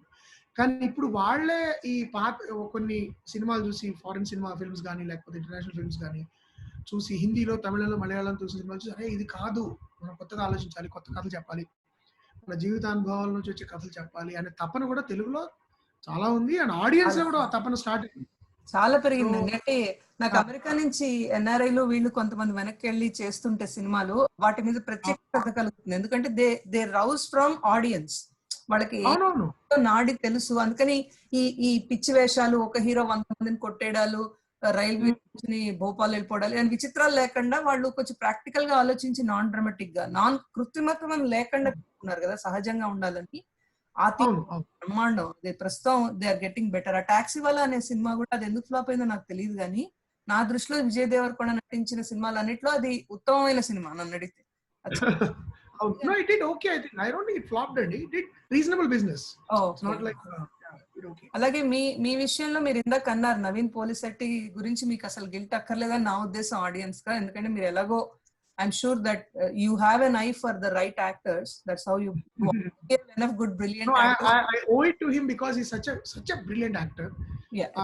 అంటే మీరు అలాంటి నటుడికి ఒక పాత్ర ఇచ్చి మీరు నిశ్చింతగా ఉండొచ్చు, అతను బాగా చేస్తాడని. అలాంటి చాలా మంచి talent. So it's sometimes your duty to work with actors like that. Absolutely. ఎందుకంటే ఇప్పుడు వాళ్ళకి కూడా అండి, ఇప్పుడు అలా మెయిన్ స్ట్రీమ్ లో ఫిట్ అవ్వకుండా అంత వర్సిటాలిటీ ఉన్న యాక్టర్స్ కూడా ఎవరు పడితే వాళ్ళు అవకాశం ఇచ్చినా వాళ్ళు సంతృప్తిగా ఫీల్ అవ్వరేమో. ఏదో పాపం వాళ్ళ లైమ్ లైట్ లోకి రావడం కోసం if they went right channel, right director whose I has caught their talent, వాళ్ళకి కూడా అది లైఫ్ టైం ఒకమైన మనశ్శాంతి కదా. సో ఎవరు నటించానులే నాయన వెలుగులోకి రావడానికి అనుకోకుండా, ఎవరికి నా వర్త్ తెలిసిందో, ఎవరు కన్ను సరిగ్గా నన్ను పట్టిందో, నాలో టాలెంట్, వాళ్ళతో నటిస్తే గొప్ప. Naveen is like exceptionally brilliant undoubtedly. మీరేం తక్కువ బ్రిలియంట్ యాక్టర్స్ ని ఇవ్వలేదు ఇప్పటి వరకు. శ్రీనివాస్ అవసరాలు కానీ, అడ్వశేష్ కానీ, నాని ఏంటి అసలు ఎక్కడ చూడలేదు అలాంటి యాక్టర్ ని. Histrionic subtlety main right word to attach to you. What your movies, of course, this your respect for that aksharam, the letter ni gaani oka bhavanni దానికి సరైన మ్యూజికల్ వాల్యూస్, మీరు దర్శకుడు అయినా కూడా ఒక టేస్ట్ ఉండాలి దర్శకుడికి, ఎక్కడ మ్యూజిక్ ఉండాలి, ఎంత ప్రశాంతంగా ఉండాలి, రొమాన్స్, డాబా మీద సీన్స్, సమ్మోహనం కూడా అది ఎంత ఇష్టమో నాకు. సో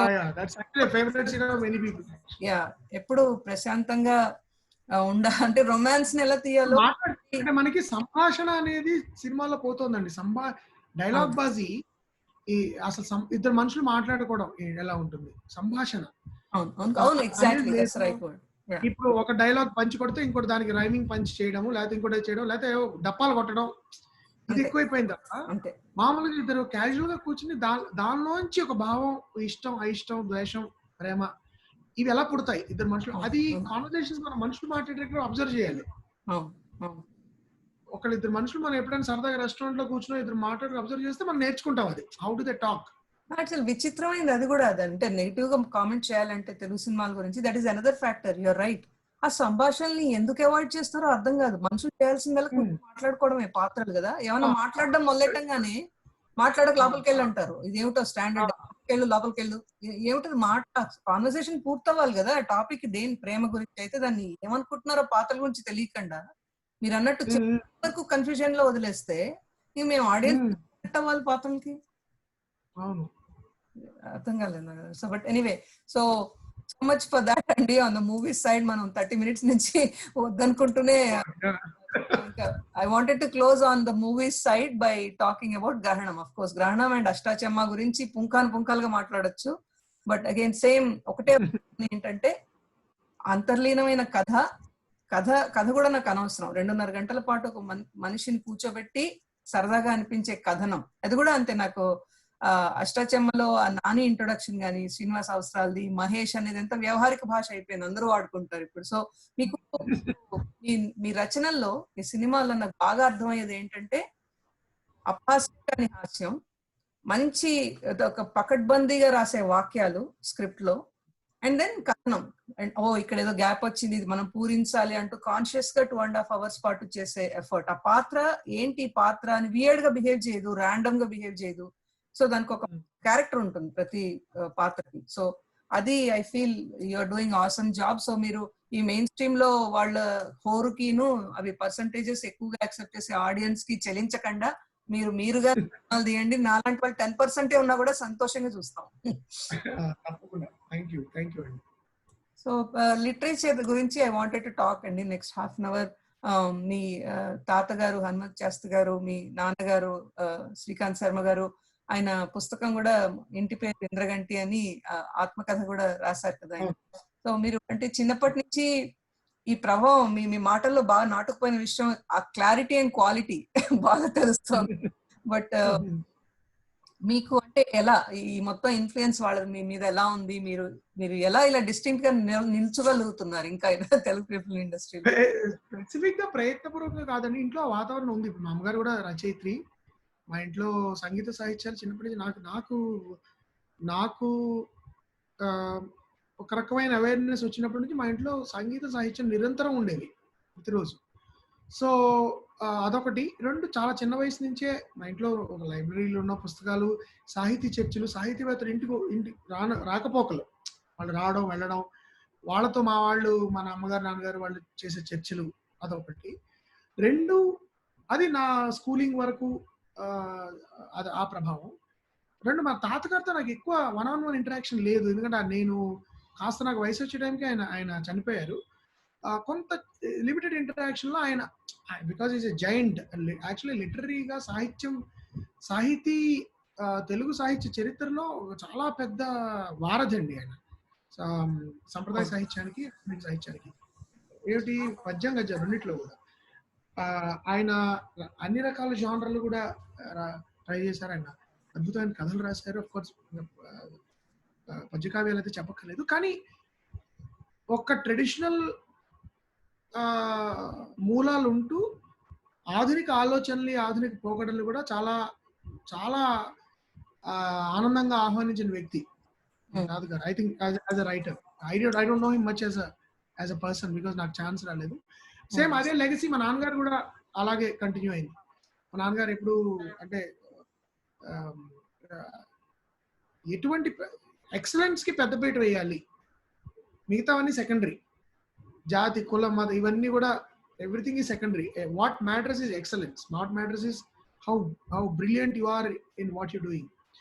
అది ఒక ఒక ఏమంటారు అవుట్లుక్ కుటుంబంలో ఉంది. 2 రిగర్. ఇంట్లో చదవడము, చదివిన విషయాన్ని కూలంకషంగా చర్చించడము, సమగ్రంగా చదివిన విషయం అర్థం చేసుకోవడము, మిడిమిడి జ్ఞానం ప్రదర్శించకపోవడము, దానిలో ఉండే నష్టాలు అండ్ ఏమంటారంటే constructive engagement and certain integrity that you have to display towards what you doing. ఇప్పుడు మా నాన్నగారు లెనిన్ ని కోట్ చేస్తూ ఉండేవారు. ఇప్పుడు మనం 4 మెట్లు కిందకి దిగేది కింద ఉన్న వాడిని పైకి లాగడానికి కానీ మనం దిగడానికి కాదని.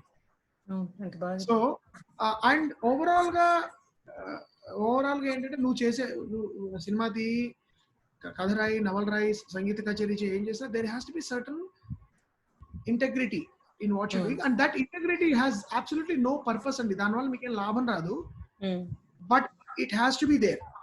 ఇప్పుడు వాళ్ళు కదండి రాత్రిపూట ఏ లాభం అంటే నాట్ మానిటరీ బియాండ్. ఇప్పుడు గులాబ్ పువ్వు ఎందుకు అంత పర్ఫెక్ట్ గా ఉండాలి, దానివల్ల దానికి ఏం లాభం అంటే దానికేం లాభం లేదు. It's in it's nature to be that. Okay, so ఆ విధమైన పర్పస్ లేని ఒక సర్టన్ కమిట్మెంట్ కూడా ఉండాలి నీకు టువర్డ్స్ వాట్ యు డు. అమ్మగారు నాన్నగారు నాకు చెప్పేది, అరే నువ్వు ఏం సినిమాలు తీస్తామో తెలియదు, మేము బయటికి వెళ్ళి తలదించుకునే పరిస్థితులు మాత్రం పెట్టుకో. మీ అబ్బాయి అండి సినిమా తీసిందంటే మేము తల ఎక్కడ పెట్టుకోవాలో తెలియని పరిస్థితి ఉండకూడదు. ఇమాజిన్ ఇప్పుడు మనం మీరు ఇప్పుడు చెప్పింది అప్లై చేసి చూడండి మిగతా వాళ్ళకి. నేను ఎప్పుడు అదే ప్రశ్న అడుగుతూ ఉంటా, వీళ్ళు ఇంటికి వెళ్ళి వాళ్ళ భార్యలతో వాళ్ళ అమ్మాయితో ఎలా మాట్లాడుతుంటారు. Some people are able to separate అండి. ఇప్పుడు వాళ్ళు ఏంటంటే నేను సినిమా డబ్బుల కోసం తీస్తాను, డబ్బులు ఏది తీస్తే వస్తాయో అవి తీస్తాను, సో నా మొరాలిటీకి దానికి సంబంధం లేదని సెపరేట్ చేసేవాళ్ళు చాలా మంది హాయిగా చలామణి అయిపోతున్నారు. వాళ్ళకి దండం పెట్టాలి అంటే యాక్సెప్టెడ్ ఆల్సో బై పీపుల్. చాలా మంది నన్ను కూడా అడుగుతుంటారు, సినిమా కదండి అవన్నీ పెట్టాలి, మీరు కొంచెం పెట్టండి సార్, ఏం పెట్టకుండా మడిగట్టుకుని తీస్తారేంటి అని తోటి దర్శకులు కొంతమంది నాకు సలహాలు ఇచ్చిన సందర్భాలు ఉన్నాయి. So but it's a question of personal choice. I don't blame anybody. And నాకు what creatively engages me, what excites me creatively, what I am dying to tell. A filmmaker should have this intense desire to share something with the audience. రచయిత అవ్వచ్చు, లేకపోతే సినిమాలు తీసే వ్యక్తి అవ్వచ్చు.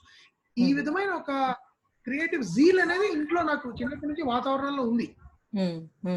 అది తాతగారి ప్లస్ పుస్తకాలు చదవడం రకరకాల. అండ్ తర్వాత నేను ఎప్పుడైతే గ్రాడ్యుయేషన్ చేసి లాయలా కాలేజ్లో చాలా మంచి వాతావరణంలో మంచి టీచర్స్ నాకు సాహిత్యాన్ని పరిచయం చేశారు, హ్యుమానిటీస్ సోషల్ సైన్సెస్ ని పరిచయం చేశారు. ఆ తర్వాత నేను సెంట్రల్ యూనివర్సిటీలో మంచి టీచర్లు దొరకడం, మంచి స్నేహితులు దొరకడం, వాళ్ళు కరెక్ట్ గైడెన్స్ ఇవ్వడం జీవితం గురించి కానీ, లేకపోతే ఆర్ట్ గురించి కానీ, లిటరేచర్ గురించి కానీ. I think all these I also been very fortunate. తర్వాత నేను when I went to Toronto to do my masters in film, అక్కడ కూడా నాకు చాలా మంచి టీచర్స్ ఉత్తమోత్తమైన టీచర్లు, చాలా అద్భుతమైన అవుట్లుక్ ఉన్న టీచర్స్ దొరకడము, వాళ్ళ సాంగత్యంలో నేను సినిమాని స్టడీ చేయడము, నేర్చుకోవడం, వాళ్ళ దగ్గర వాళ్ళ సూపర్విజన్ లో నేను స్క్రీన్ రైటింగ్ నేర్చుకోవడము, ఇవన్నీ కూడా ఇట్స్ క్యూములేటివ్ ఎఫెక్ట్ అండి. We just earn it over a period of 20-30 years.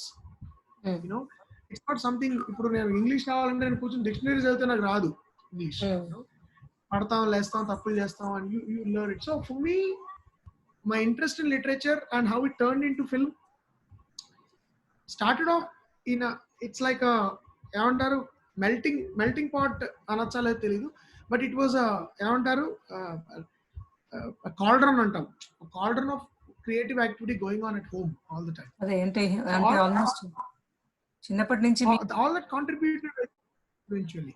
వెనతబట్టిన విద్య అంటే అదే కదా, పుట్టగానే పరిమళించడం. అంటే మీకు విడిగా ఒక ప్యారలల్ ట్రాక్ లాగా ఎదిగిన తర్వాత పుస్తకాలు వెళ్ళి తెచ్చుకుని సినిమా కోసం తయారవడం అలా కాకుండా మీకు చిన్నప్పటి నుంచి అది పార్ట్ లాగా వచ్చేసింది, ఇంటెగ్రల్ పార్ట్ లాగా. ఒక ముడిసరుకు అనేది మీకు తయారవగలిగింది. ఆల్ దిస్ దాని ఎక్స్ప్రెషన్, దాని మీడియం ఆఫ్ ఎక్స్ప్రెషన్ సినిమా అయింది. మా అమ్మగారికి నవల, కథానిక, మా నాన్నగారి కవిత్వం ఎలాగో నాకు సినిమా అయింది. That's all. I find my expression in film. So perfect. And apparently my my grand father మా తాతగారి కథలు కొన్ని చదివితే చాలా విజువల్ గా ఉంటాయి. ఒకసారి ఒక విమర్శకులు అన్నారు, హనుమత్ శాస్త్రి గారు విజువల్ క్వాలిటీ ఏదైతే ఆయన కథల్లో ఉందో అది మీకు వచ్చిందేమో అని. ఐ డోంట్ నో, బికాస్ అప్పుడు నేను ఆయన కథలు కొన్ని చదివాను, మౌన సుందరి ఈ కథలు, గౌతమి కథలు చదివినప్పుడు నిజమే అనిపించింది. తెలియకుండా maybe genetically I inherited some of those qualities. And apparently మా తాతల్లో చాలా మంది పెయింటర్స్, మ్యూజిషియన్స్ ఉన్నారట. సో సమ్ జెనెటిక్ ఇన్హెరిటెన్స్ అంటే ఉంటుంది కొంతలో కొంత, but most of it is because of the environment in which I grew up and the friends I made, my teachers, and colleagues with whom I work, and like-minded artists, actors, actresses, musicians, lyricists. వీళ్ళందరితో పనిచేయడం అనేది కూడా it's enriching experience. You become richer by the day. And you constantly learn, and I think an artist first of all should constantly be aware that your art is superior to you. So ఎప్పుడైతే మన కళ కంటే మనం గొప్పవాళ్ళం అయిపోయామని అనుకుంటామో, I think that is the beginning of the end. We feel that always there is more to learn, there is actually more to learn, honestly. ఇదేదో అతి వినయంతో చెప్పే మాట కాదు ఇది, నిజంగా there is so much to learn in art that there is never a chance of you ever mastering it. Correct. So అందుకని నాకు దట్ మా మాయ, for example my uncle is the one who introduce me to English literature, మా అమ్మగారు తమ్ముడు. And then చాలా చిన్న వయసులో 14-15 ఏళ్ళ నుంచి ఆంగ్ల సాహిత్యం చదవడం, వెస్టర్న్ క్లాసికల్ మ్యూజిక్ వినడం, అది ఆ ప్యారలల్ గా అది నడుస్తూ వచ్చింది. మా అమ్మమ్మ గారు మ్యూజిషియన్, మా పిన్ని మ్యూజిషియన్, మా అమ్మగారు మ్యూజిషియన్, వాళ్ళందరూ నాకు సంగీతం నేర్పించారు, కర్ణాటక సంగీతం. 15 వరకు నేను నేర్చుకున్నాను. ఆ తర్వాత మా అక్కయ్య పాడుతుంది, మా అమ్మగారు రచయిత్రి, మా అమ్మమ్మ గారు కథానికలు రాశారు, మా పిన్ని రాసింది. So it's like inescapable and corrupted by education and arts, so to say. So అందుకని ఏంటంటే హెల్ప్. చిన్నప్పటి నుంచి మీరు ఆ వాతావరణంలో పెరగడం అనేది డెఫినెట్ గా అదృష్టమే, అందరికి దొరకదు అది. కానీ ఒప్పుకోవాల్సిన విషయం ఏంటంటే దొరికిన అదృష్టాన్ని అందరూ సద్వినియోగపరచుకోరు కదండి. అంటే ఇప్పుడు మీకు ఉంది, అనుకూలమైన వాతావరణం ఉంది, అది ఒక పార్ట్ వరకే కదా, ఆ తర్వాత మీ వ్యక్తిత్వమే కదా. మీరు rest of it is voluntary, right? మీరు పుస్తకాలు చదవడం ఒకసారి విత్తనాలు నాటబడిన తర్వాత ఇంకా యూ బికమ్ యూ బికమ్ ఒక జీలట్ లాగా, with lot of zeal you just go and grab, watch movies, you read books. ఇప్పటికీ నేను there is book of 3 or 4 books in my car, when I'm driving, when I'm traveling, I'm reading. ఇంట్లో పడుకునే ముందు, రాత్రి నిద్రపోయే ముందు ఒక్కొక్క కథానికైనా చదివి పడుకుంటాను. there is always a volume of short stories, Telugu కథలు. ఇప్పుడు కూడా కథా వాల్యూమ్ ఒకటి ఉంటుంది నా దగ్గర. సో ఇట్స్ లైక్ ఎప్పుడు ఖాళీ దొరికినా చదవడం అనేది ఒక ఇంట్రెస్ట్ ఉంటుంది. అండ్ తెలియకుండా అదొక ఇట్స్ అ చర్నింగ్ అండి, మదనం లాగా జరుగుతుంది మీలో. And one of the best things to do when you are hitting a roadblock as a writer or as a director, as a human being also, is to go to literature. It's open windows. అంటే ఎలా అంటే ఒక strong comment pass చేయాలని ఉంది. ఏంటంటే మీరు సినిమాని, అంటే మీ ఇంట్లో వాళ్ళ కవిత్వాన్ని లేకపోతే కథ రచనని, నవల రచనని, వాటిని ఏరుకున్నట్టుగా మీ ఎక్స్ప్రెషన్ సినిమా అన్నది నేను బిగినింగ్ లోనే అనేసాను. అంటే దర్శకులకి సినిమానే ఎక్స్ప్రెషన్ అని. కానీ ఆలోచిస్తున్న కొద్దీ మీ పర్సనాలిటీ మెయిన్స్, అంటే ఇప్పుడు TFI యావరేజ్ బిహేవియర్ కి అసలు మీరు అస్సలు ఎంత ఫిట్ అవర్ అనేది నాకు అర్థం అవుతుంది. అంటే ఏదో ర్యాండమ్ గా వాళ్ళు చేతికందిన, please don't brand me as some abnormal. నేను కొత్తలో సినిమా తీయడానికి వచ్చానని చెప్పినప్పుడు ఇక్కడ ఏంటంటే ఇంత చదువుకుని సినిమాల్లోకి వచ్చారు అని అనేవాడు. So that was the first shock, cultural shock for me when I came back from North America. ఇంత చదువుకుని అంటే basically the fundamental belief is చదువుకి సినిమాకి సంబంధం లేదు. సినిమా అనేది మిగతా అన్ని వ్యాపకాల్లో ఫెయిల్ అయిన వాళ్ళు, మిగతా అన్ని ఏది వరకు ఏమంటే మా వాడు ఎందుకు పెద్ద పైకి రావట్లేదండి, మీ దగ్గర కాస్త సినిమాలో పెట్టుకోండి అనే లాజిక్ లో ఒక 2-3 దశాబ్దాలుగా మన సినిమా రంగం నడిచింది. మా వాడు ఎందుకు పనికి రావట్లేదు కాబట్టి సినిమాలో పెట్టాం అతన్ని. పెళ్లి పుస్తకంలో అడ్వాంటేజ్ ఏంటంటే కొడితే జాక్ పాట్, ఒక దెబ్బలో కోటీశ్వరుడు అయిపోవచ్చు మీరు over the weekend. So and then you treat the audience like cattle and say okay ఇది ఇస్తే చాలు మనకి డబ్బులు వచ్చేస్తాయి. అందుకే అన్నాను ఆ కామెంట్ మీకు యాక్చువల్లీ మీరు అబ్నార్మల్ అని కాదు, మిగతా చుట్టూ అంతా అబ్నార్మల్ గా ఉంటే మీరు నార్మల్ గా ఉన్నారు, అందుకని ఫిట్ అవర్ అంటున్నాను. ఎందుకంటే ఇంత ఇంత బ్రెయిన్ స్టార్మింగ్, ఇంత పద్ధతిగా ఒక ఆలోచన ధోరణి సరళని సరిగ్గా పెట్టుకుని తీసే దర్శకులు తక్కువ కదండి. మీరు అంటే average behaviour definitely not this. ఏదో ఒకటి అట్లా అందింది చేతి 4-5 ఐటమ్స్ ఇంగ్రీడియంట్స్ లా కలిపేసి ఆడియన్స్ మీద రుద్దేద్దాం అని తప్ప ఒక అంశాన్ని ఇంత పుస్తకాలు చదివి డీప్ డైవ్ బ్రెయిన్ స్టార్మ్ చేసి దాన్ని స్క్రిప్ట్ లో ఎక్స్ప్రెషన్, తన వ్యక్తిత్వాన్ని స్క్రిప్ట్ ఎక్స్ప్రెషన్ లో భాగంగా చేసే దర్శకులు ఎంతమంది ఉన్నారు? మీరు నార్మల్లీ అబ్నార్మల్ అనుకోండి.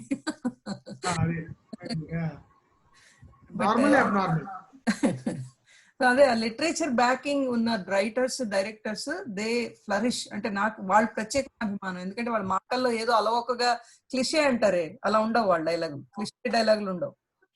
ఇంకోటి ఇక్కడ మన ఈ రంగంలో కొంతమంది చాలా మందిని సాహితీ వాళ్ళకున్న సాహిత్యపరమైన అభిరుచిని, సాహితీ వాట్ ఎవర్ ఇంట్రెస్ట్ ని కూడా పక్కన పెట్టి సినిమా వరకు కమర్షియల్ గా ఆలోచించి, అది కమర్షియల్ రంగము కాబట్టి అక్కడ కమర్షియల్ గానే ఉంటూ సాహిత్యం దగ్గర చాలా పవిత్రంగా ఉండే వ్యక్తులు కూడా ఉంటారు కొంతమంది.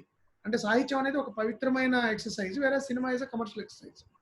So the values and the standards that they demand literature, they don't demand at all in cinema. అలా బైఫర్కేషన్ లో బతకడం గొప్ప. That bifurcation is highly problematic for me. I feel that cinema is as great an art as literature, and as it can be as entertaining and as deep as literature. So just because it's a mass medium, it doesn't mean that you have to, you can be very entertaining, you can tell anni kathalu, deyal kathalu cheppandi, murder mystery cheppandi, even if you make erotic films, I don't care, as long as they make artistic sense to me. Exactly. నేను అదే అంటే చాలా మంది అంటూ ఉంటారు నన్ను, cinema పిచ్చి కూడా దాన్ని అంటే మీరు అన్నట్టు ఎందుకు పనికిరాని వాడు ఇంకా సినిమాలకు మిగిలాడు అన్నట్టుగా మాట్లాడుతూ ఉంటారు. ఇప్పుడు సినిమా చూశాను అని చెప్తే పిచ్చి అనే మాట కూడా సినిమాలకి ఎక్కువ వాడుతూ ఉంటారు. ఇప్పుడు అబ్బాయి సినిమా పిచ్చి ఎక్కువ అండి, అమ్మాయి సినిమా అంటే డాక్టర్ పిచ్చి ఉందండి, బిజినెస్ పిచ్చి ఉందండి, లేకపోతే ఇంజనీరింగ్ పిచ్చి ఉందండి అని సాధారణంగా వినం మనం ఆ మాట.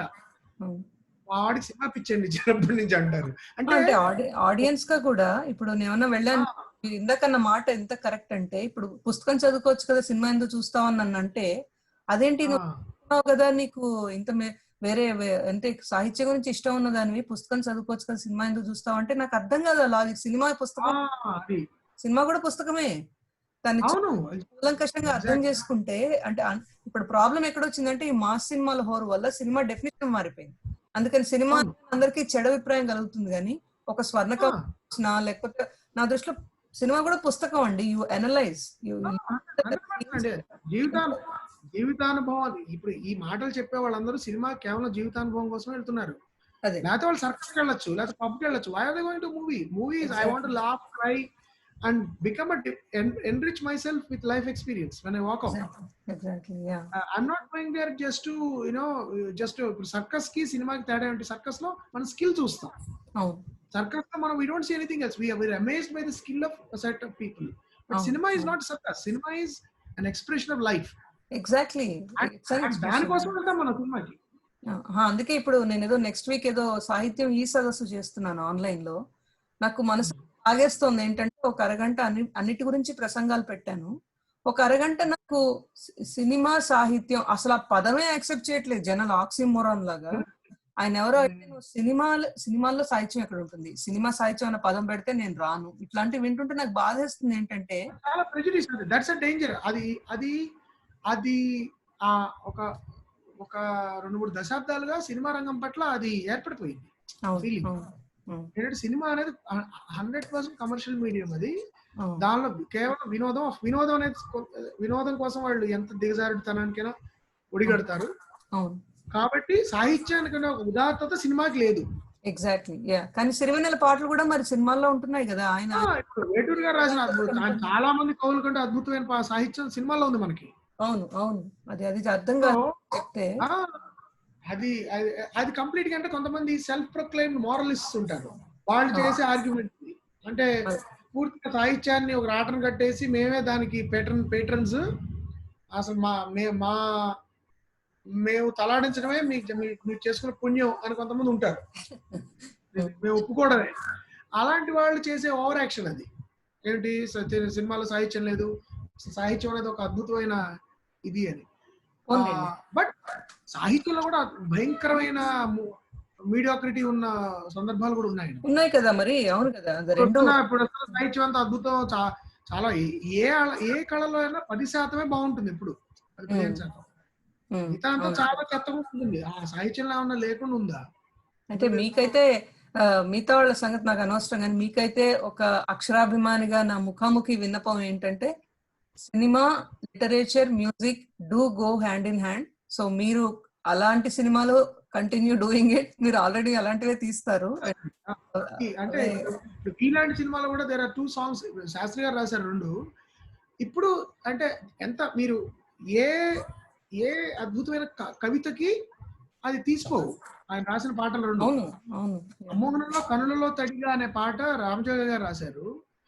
అసలు సాహిత్యం సంగీతం తెలిసిన వాళ్ళు ఆ సినిమా వాటికి ఇవ్వాలి అవార్డ్స్.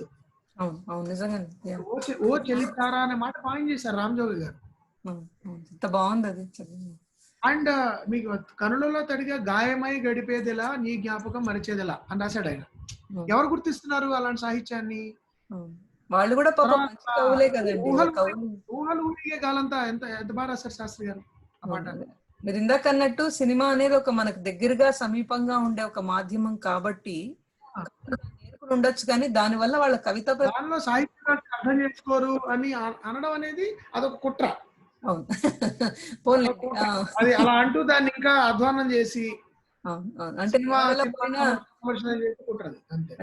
మనలాంటి గంగిగోపాల్ లాంటి వాళ్ళు కొంచెం వేరే వింటున్నారు అనుకుని మనం సంతృప్తి చెందాలి అంతేగాని. బట్ అది ఒకటండి, you make for your like బిడ్వెల్ అని ఒక డైరెక్టర్ ని అడిగారు, who do you make your films for అంటే I make them for my friends అన్నాడు ఆయన. అంటే ఆయన ఉద్దేశం ఆరగంటగా నా స్నేహితుల కోసం చూపించుకుంటారని కాదు, నాలాగా ఆలోచించే వాళ్ళు, నా అభిరుచిని పంచుకోగలిగే వాళ్ళు, లేకపోతే నా అభిరుచిని ఆసక్తిగా చూసి అరే వీడు ఏదో చెప్తున్నాడే ఏదైనా ఉందేమో అని ఆసక్తి కనబరిచేవాళ్ళు, లేకపోతే మిగతావన్నీ ఎలాగా చూస్తున్నాం కాబట్టి ఒకసారి సరదాగా వేరే, వీళ్ళందరూ కూడా నా మిత్రులే. వాళ్ళ సినిమా తీస్తారు, వాళ్ళు గ్రాడ్యువల్ గా వాళ్ళని తయారు చేసే బాధ్యత కూడా నాకుంది.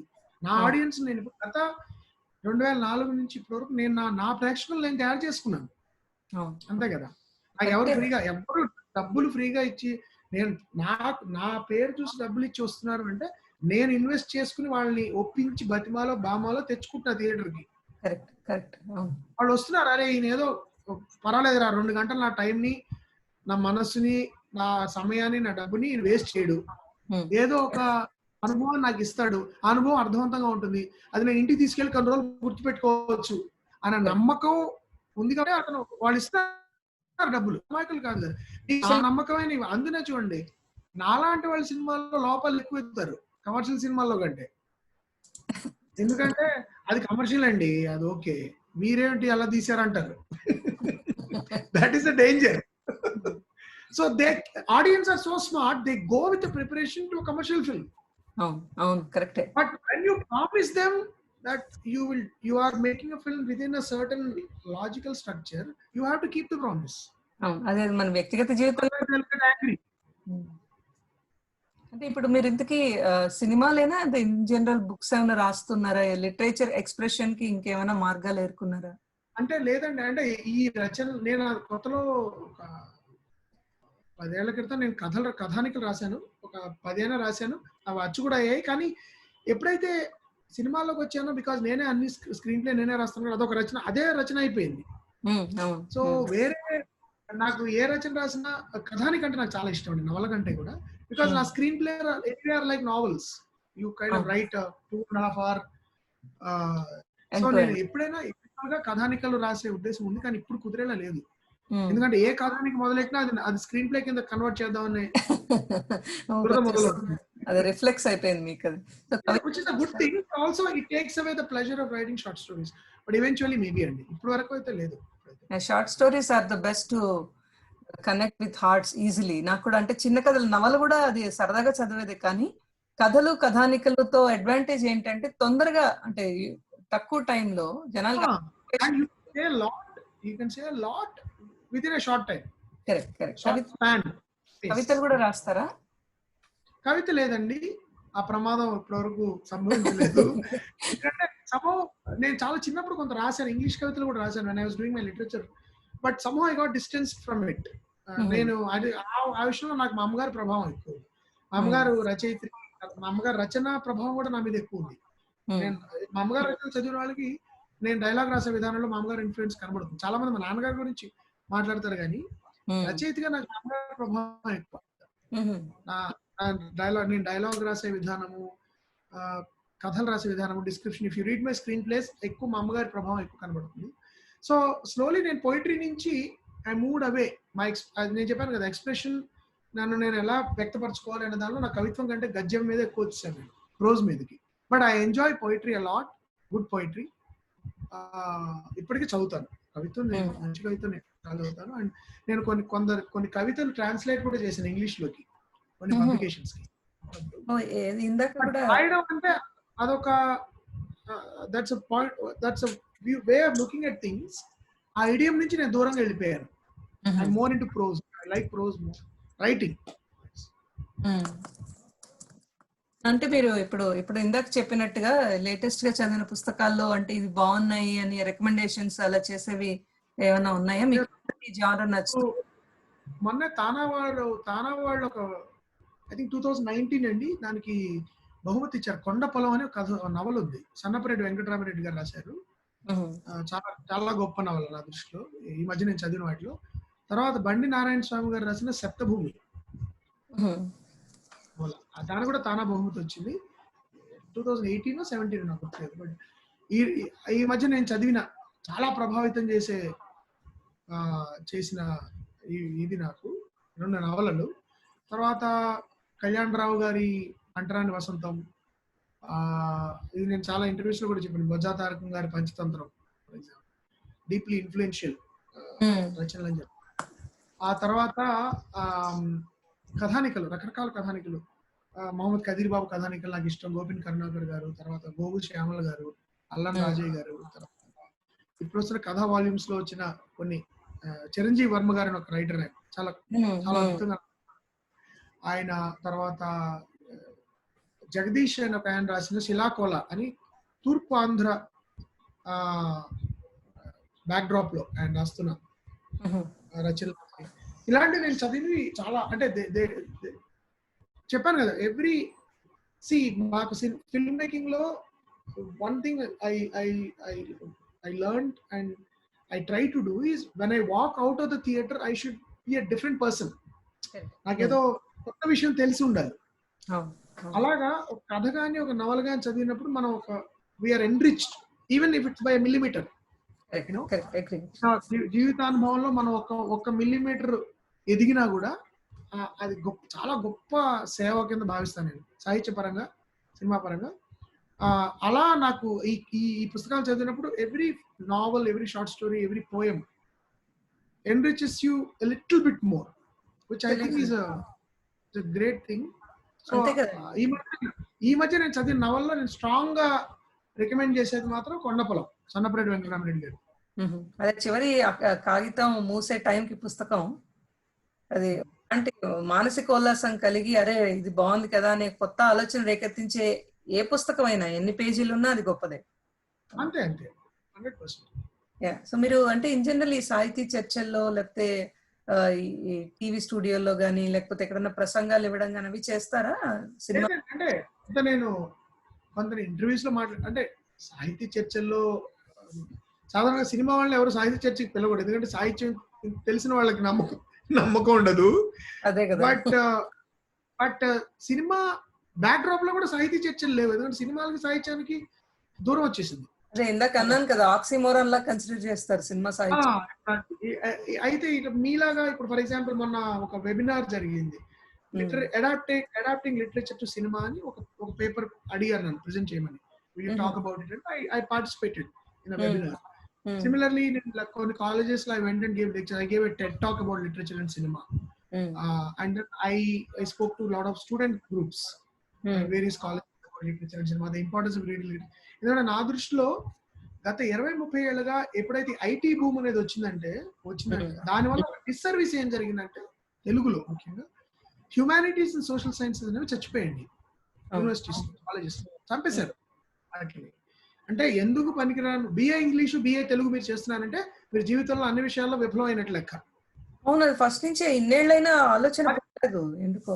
80s ఎక్కువ 90s లో ఏంటంటే మగవాడైతే ఇంజనీర్, అమ్మాయి అయితే డాక్టర్, అంతే మీ జీవన సాఫల్యం అంటే అదే. ఎందుకంటే నేను బిఏలో చేరానని తెలిసి ఒక ఆయన అడిగాడు ఎందుకంటే 4 తీసుకుంటావు డిగ్రీతో అని. సో బేసికలీ ఏంటంటే ఎప్పుడైతే అవి ఒక 20 ఏళ్ళుగా 30 ఏళ్ళుగా చచ్చిపోయాయో, మామూలుగా ఇప్పుడు నేను కనబడే నా స్నేహితులు వాళ్ళ పిల్లలకి నేర్పించడానికి వాళ్ళ దగ్గర ఏం లేదు సాహిత్యం. Who are your greatest writers of కాంటెంపరీలో సమకాలీన తెలుగు సాహితీకారులు చెప్పమనండి. ఇప్పుడు ఎంతమంది చెప్పగలరండి తెలుగు వాళ్ళు? మీరు వేళ మీద లెక్క పెట్టచ్చు.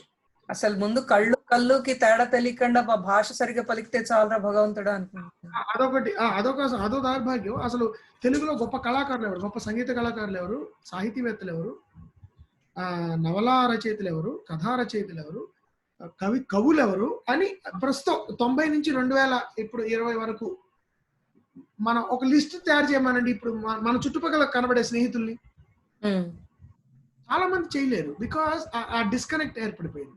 అంటే అది అనవసరం. తీరికి వెళ్ళలో కుట్లు అల్లికల్లాగా సాహిత్యం అంటే టైం పాస్. ఎప్పుడైనా ఎయిర్పోర్ట్ లో ఫ్లైట్ కోసం వెయిట్ చేస్తున్నప్పుడు, లేకపోతే రైలు కోసం వెయిట్ చేస్తున్నప్పుడు, లేకపోతే తోచినప్పుడు తిరగేయడం, స్వాతి సపరివార పత్రిక తిరగేసినట్టు. అది కూడా సినిమా పేజీలే, సినిమా పేజీ ఏమన్నా అంటే మళ్ళీ భయం. సినిమా అంటే ఎలా భయం, సాహిత్యం చదివితే ఎందుకురా బాబు ఇప్పుడు వాడేదో అంటాడు, మన దాని గురించి ఆలోచించాలి, ఎందుకు ఇదంతా తలనొప్పి. అది రెండో పార్ట్ అండి. నాకు అనిపిస్తుంది అసలు స్టెప్ 1 ఏంటంటే సాహిత్యం అంటేనే ఏదో తలపండి వాళ్ళు తలుపులు వేసుకుని గదుల్లో డిస్కస్ చేసుకునే విషయాలు తప్ప అది మనకు సంబంధించనిది అనే ఒక ఏంటి దానివల్ల ఏం కూడుగుడ్డ ఏం పెడుతుంది. ఇప్పుడు మన ఎవరో ఎసెన్షియల్ సర్వీసెస్ లాక్డౌన్ లో medicines, doctors, whatever food, whatever, and ఆర్టిస్టులు కాదుట non essential. Imagine you living in a lockdown situation like this for about 3 months without music, without literature, without any creative engagement. ఎవరైనా ఉండమనండి వీళ్ళని 4 నెలలు ఇంట్లో. Everybody is watching web series, everybody is watching, listening to music, everybody is enjoying movies. What happens to the world without these artists? And సాహిత్యం ఎక్కడ, where is this art coming from? And మాట్లాడే ప్రతివాడు సాహిత్యవేత్త కదా, అక్షరం సరిగ్గా. So వీళ్ళందరూ ఏంటంటే ఇవన్నీ ఈ సాహితీవేత్తలందరూ, ఈ కళాకారులందరూ ఎప్పుడో అప్పుడు ఎంతో కొంత కళాత్మక దృష్టిని అలవర్చుకుని కళతో ఇంటరాక్ట్ అవ్వడం వల్లే వాడు చెదానో ఒక క్రియేటివ్ ఎక్స్ప్రెషన్ ఏదైతే వస్తుందో that is coming from the arts. ఆ ఆర్ట్స్ ని ఎప్పుడైతే మనం తొక్కేసామో, అనవసరం అని చెప్పి దాన్ని పక్కన పెట్టేసామో, ఒక వాక్యూమ్ ఏర్పడింది సాంస్కృతికంగా. ఒక పెద్ద ఏమంటారు, ఒక వాక్యూమ్ ఏర్పడింది మన సంస్కృతిలోనే. ఏర్పడడం వల్ల we have nothing to draw from. Exactly. తమిళుడు, Malayali వాడు వాళ్ళ సాహిత్యం నుంచి, వాళ్ళ కల్చర్ నుంచి, వాళ్ళ సంస్కృతి నుంచి తోడుకోవడానికి ఉండే ఒక బావి లాంటిది మనకి లేదు ఇప్పుడు. అంటే ఇప్పుడు మీ పరం మనకి సాంస్కృతిక, మన కల్చరల్ లెగసీ ఏమన్నా ఉందంటే గత శుక్రవారం రిలీజ్ అయిన సినిమా. అంతే. అవును. That is our greatest. So cinema has taken centre stage as the single most expression of culture. అందుకే నేనేమంటున్నా అంటే ఆ సినిమా ద్వారా కూడా బోల్డ్ నేర్పొచ్చు కదా, దాన్ని కూడా సాహిత్యం నేర్పడం మాట దేవుడు. అసలు మామూలుగా అసలు సినిమాని ఉండనిస్తే, అంటే అది ఎలా ఉండాలో దాని అలా తెస్తే తర్వాత దాని ద్వారా ఏమన్నా ఒరుగుతుంది అనేది ఆలోచించవచ్చు మనం. దాని తనం కూడా దానికి లేకుండా చేసేస్తున్నాం. అది కరెక్ట్. అంటే ఇప్పుడు మీరు సినిమా లేదు, మీరేం సలహా ఇస్తారు అంటే, సలహాని కలుపుని అంటే ఒక డైరెక్టర్, జర్మన్ డైరెక్టర్ నాకు చాలా ఇష్టం, వెర్నర్ హెర్జాగ్ అని. ఆయన ఎవరు అడిగారు, మీరు అంటే ఒకటే రీడ్ అని 10 సార్లు అన్నాడు ఆయన. అంతే. ఫస్ట్ చదవడం అనేది మన జీవితంలో అంతర్భాగం అవ్వాలండి. చదవడం అంటే అది కాలక్షేపాన్ని కాదు, ఒక దానిలో గొప్ప ఆనందం ఉంది, దాని ద్వారా మనం చాలా నేర్చుకుంటాం. It nourishes us, our mind, our soul. అదొక నరిష్మెంట్ లాగా మనం చదవడం అనేది అలవాటు చేసుకోవాలి. పిల్లలకు అలవాటు చేయాలి, స్నేహితులకు అలవాటు అవ్వాలి. ఈ ఐప్యాడ్లు వీటన్నిటి పక్కన you should get in to the habit of picking. West లో ఇంకా ఆ సంస్కృతి ఉందండి. That's one thing I learned, I love about western culture. Book reading చాలా ఉంది. బుక్ రీడింగ్, నేను సబ్వేలోకి ఎక్కితే 80% of the people would be reading a book. Yeah. Maybe now they are reading, maybe they're looking at their phones now, which is also sad. But I would see 80% of people reading books. Whenever I was in Toronto, you get into a subway, you are seeing most people reading. Correct. Yeah. And అది ఒక beautiful ఒక culture. అందులో మీకు ఇప్పటికీ పుస్తకం రాసి publish చేసి millionaires అవ్వచ్చు మీరు వెస్ట్ లో. అవును, టోటలీ రాయల్టీతో బతికేయచ్చు మీరు మీ తరతరాలు. అవును, ఇక్కడ తరతరాలు అడుక్కుంటారు పుస్తకం పబ్లిష్ చేస్తే. అదే అంటే టోటలీ అగ్రీడ్ అండి. పుస్తకం చదవడం కన్నా మంచి స్నేహితురాలు ఎవరుంటారు చెప్పండి. ఇప్పుడు అదే ఎలక్ట్రానిక్ చాలా అయిపోయింది. మీరు ఒక హోటల్కి వెళ్ళి 5,000 రూపాయలు పెట్టి నాశనం చేసి జంక్ ఫుడ్ తినే వాళ్ళు తగులుతారేమో కానీ ఒక 50 రూపాయలు పెట్టి ఒక పుస్తకం కొనిపించండి మన వాళ్ళ చేత. లేదు, కష్టం. మీరు కొనండి, నేను జిరాక్స్ చేసుకుంటాను అంటారు. అంటే ఇంకా బాధగా ఉన్నది ఏంటంటే basically at least encourage. I remember when I was Telugu పుస్తకాలు కొన్ని వేసినప్పుడు ఎవరు అమెరికన్స్ వాళ్ళు వచ్చినప్పుడు వాడికి అర్థం కాకపోయినా మిమ్మల్ని ఎంకరేజ్ చేయడం కోసం కొంటాడు వాడు పుస్తకం. అవును, తెలుగులో ఇప్పుడు పుస్తకాలు ప్రచురించిన వాళ్ళే బతిమలాడుతున్నారు రచయితలే, ప్లీజ్ అని ఎదురు. అది పైగా పుస్తకాలు ఖరీదు కూడా ఎక్కువ ఉండదు, 150 రూపాయలు 70 రూపాయలు 80 రూపాయలు ఉంటుంది. అది 100 ఆలోచిస్తారనమాట ఆ 70 రూపాయల పుస్తకం కొనడానికి.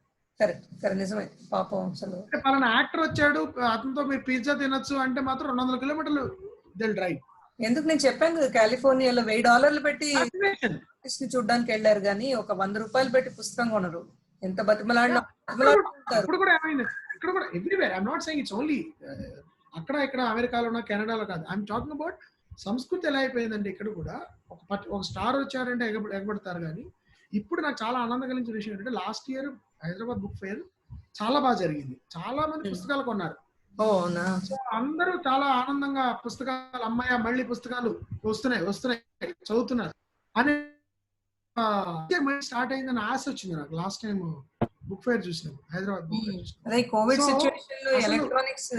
కానీ ఎంతమంది ఆర్టిస్టులు ఫిల్మ్ మేకర్స్ జనరల్ గా లిటరేచర్ చదువుతున్నారు? చాలా తక్కువ మంది చదువుతున్నారు. So my sincere advice to general people is to reading enriches us as people. News paper reading దగ్గర నుంచి ఇప్పటికీ ఈనాడు తెలుగు నేర్చుకోవాల్సిన వాడు ఈనాడు ఎడిటోరియల్ చదవమని చెప్తాను నేను. అవును, ఈనాడు పేపర్ చదివితే చాలు. ఈనాడు ఎడిటోరియల్ చదవండి, మీరు మంచి తెలుగు మీకు నేర్చుకోవాలంటే. ఇంగ్లీష్ మంచిది మీకు రావాలంటే హిందూ ఎడిటోరియల్ చదవండి. You will just pick up language ఎంత బాగా మాట్లాడచ్చు నేర్చుకోవచ్చు. అలా మీరు విరివిగా చదవడం అలవాటు చేసుకుంటే అది మేము పరిపుష్టత్వం వస్తుంది మనలో మానసికంగా. అది వచ్చినప్పుడు దాని నుంచి మన ప్రపంచాన్ని చూసే విధానము, మన అండర్స్టాండింగ్ అండ్ మనకున్న already existing notions get challenged because of reading. అది ఇంకా ముందు తరాల వాళ్ళకి చిన్నపిల్లల నుంచి మొదలెట్టడం అంత ఉత్తమం ఇంకేం లేదు. ఇప్పుడు ఉన్న మార్చడం ఎంత కష్టమో. 17 చూపించే బదులు 16 ఏట మీరు చలం చదివారంటే మీ ఆలోచన మారిపోతుంది. కొడవటిగట్టు కుటుంబరావు గారు, పెద్దపల్లి సుబ్రహ్మణ్య గారు, లేకపోతే బుచ్చిబాబు గారు, వీళ్ళ రచనలు మీరు 15-20 ఏట మధ్యలో చదివితే మీ ప్రపంచాన్ని అర్థం చేసుకునే విధానమే మారిపోతుంది. అవును, అంటే మీరు 15-20 ఏట మీరు చలం చదివితే మీరు చాలా తెలుగు సినిమాల్లో హీరోయిన్ పోర్ట్రేయల్స్ ఒప్పుకోరు. అవును, అదే కదా ఇప్పుడు సమస్య. కొత్త గొప్ప అలాంటి that is what enrichment, that is what literature does. It makes you a better person. Right. అది అలవాటు. అంతమించి ఇంకా there is no other cure అండి మన భావదారిద్ర్యానికి. ఇప్పుడు డబ్బు లేనప్పుడు డబ్బు ఉండడమే పరిష్కారం, అలాగే దారిద్ర్యానికి భావం ఒకటే పరిష్కారం. కరెక్ట్. కానీ అంతే రకరకాల సమస్యలు అవి. అంటే పేరెంట్స్ డ్రైవ్ అనేది takes time. It's going to take time. ఒక దశాబ్దం 2 దశాబ్దాల తర్వాత కానీ ఈ డ్యామేజ్ రిపేర్ అవ్వదు నా దృష్టిలో. మీరు మీ పరంగా భవిష్యత్తులో ఇటు సాహిత్యం వైపు, అంటే ఇప్పుడు మనం మాట్లాడుకున్న మార్గాలు, లేకపోతే మీకేమైనా తట్టే వేరే మార్గాలు, పేరెంట్స్ డ్రైవ్ కానీ పిల్లల్ని కొంచెం వాళ్ళని ఆ రూట్ లో చేయడానికి గురువులుగా ఫస్ట్ ఏమన్నా అట్లా ప్రయత్నాలు ఉద్దేశం ఉందా? తప్పకుండా. పిల్లల్ని వాళ్ళు ఏం చదువుకునే వాళ్ళండి, వాళ్ళ స్ట్రెంగ్స్ ఐడెంటిఫై చేసి వాళ్ళకి ఆర్టిస్టులు అవ్వదలుచుకుంటే వాళ్ళు అవ్వనివ్వాలి. ప్రతి ఒక్కళ్ళని ఒకే రాటను కట్టి వాళ్ళు రాజరంపాన్ని పెట్టి అందరినీ ఒకే చదివితేనే మిడిల్ క్లాస్. కానీ చాలా ఉద్యోగ అవకాశాలు కూడా పెరుగుతున్నాయి. వేరే రకమైన మీకు ఇవి కూడా వస్తున్నాయి. సో హ్యూమానిటీస్, సోషల్ సైన్సెస్ అనేవి మళ్ళీ రావాలి, కాలేజెస్లో, యూనివర్సిటీస్లో రావాలి, జనజీవనంలోకి రావాలి, సాహిత్యం రావాలి, ఆర్ట్స్ రావాలి. మా చిన్నప్పుడు ఇంజనీరింగ్ స్టూడెంట్స్ కూడా కవిత్వం చదివేవారు, రాసేవారు.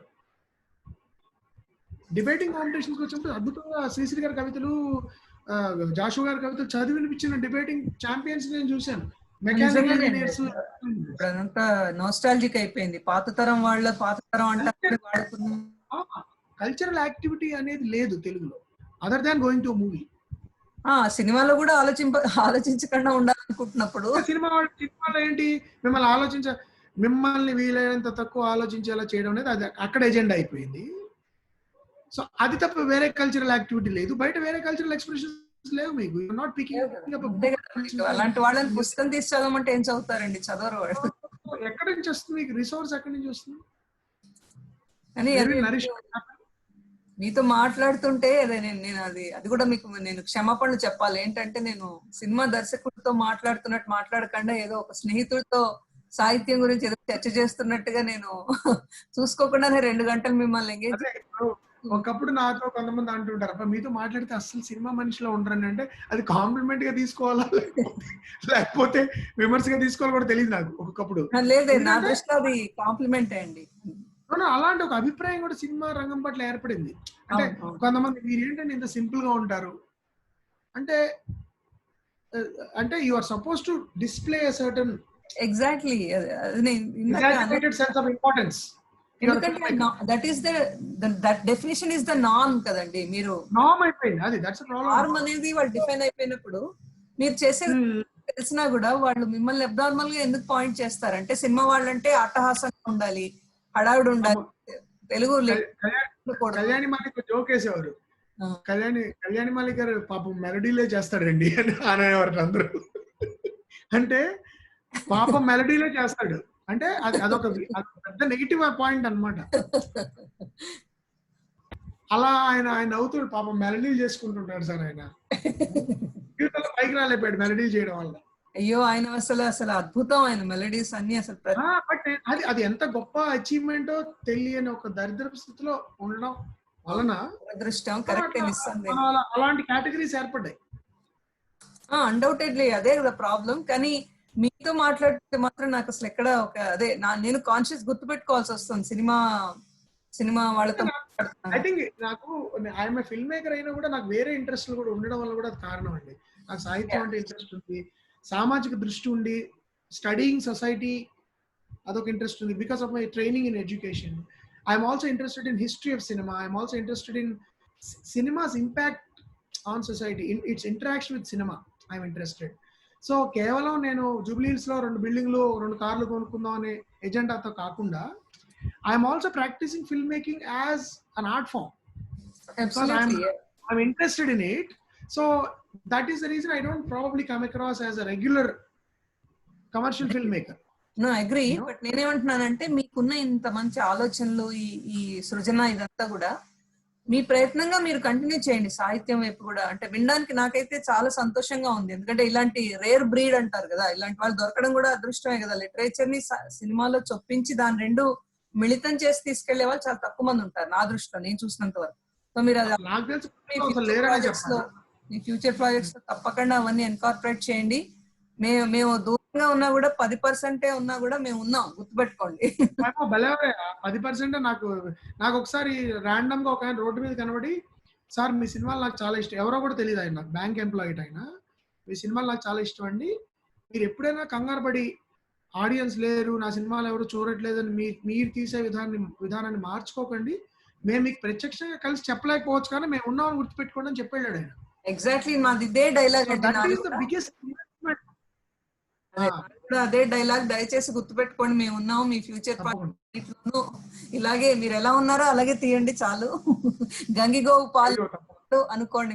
మీరు వేరేగా తీయగలిగినప్పుడు నేను చాలా భయపడతాను, ఇలా కూడా నేను తీయగలను కాబట్టి వీలైనంత వరకు వేరేగా తీసుకున్నాను. ఆ తీసే ఎబిలిటీ నాకు ఉందని కూడా నేను అనుకోవట్లేదు, ఆ ఎబిలిటీ ఎప్పటికీ నాకు రాకూడదని కోరుకుంటున్నాను. మేము అంతే, మీకు అస్సలు అబిలిటీ రాకూడదని కోరుకుంటున్నాము.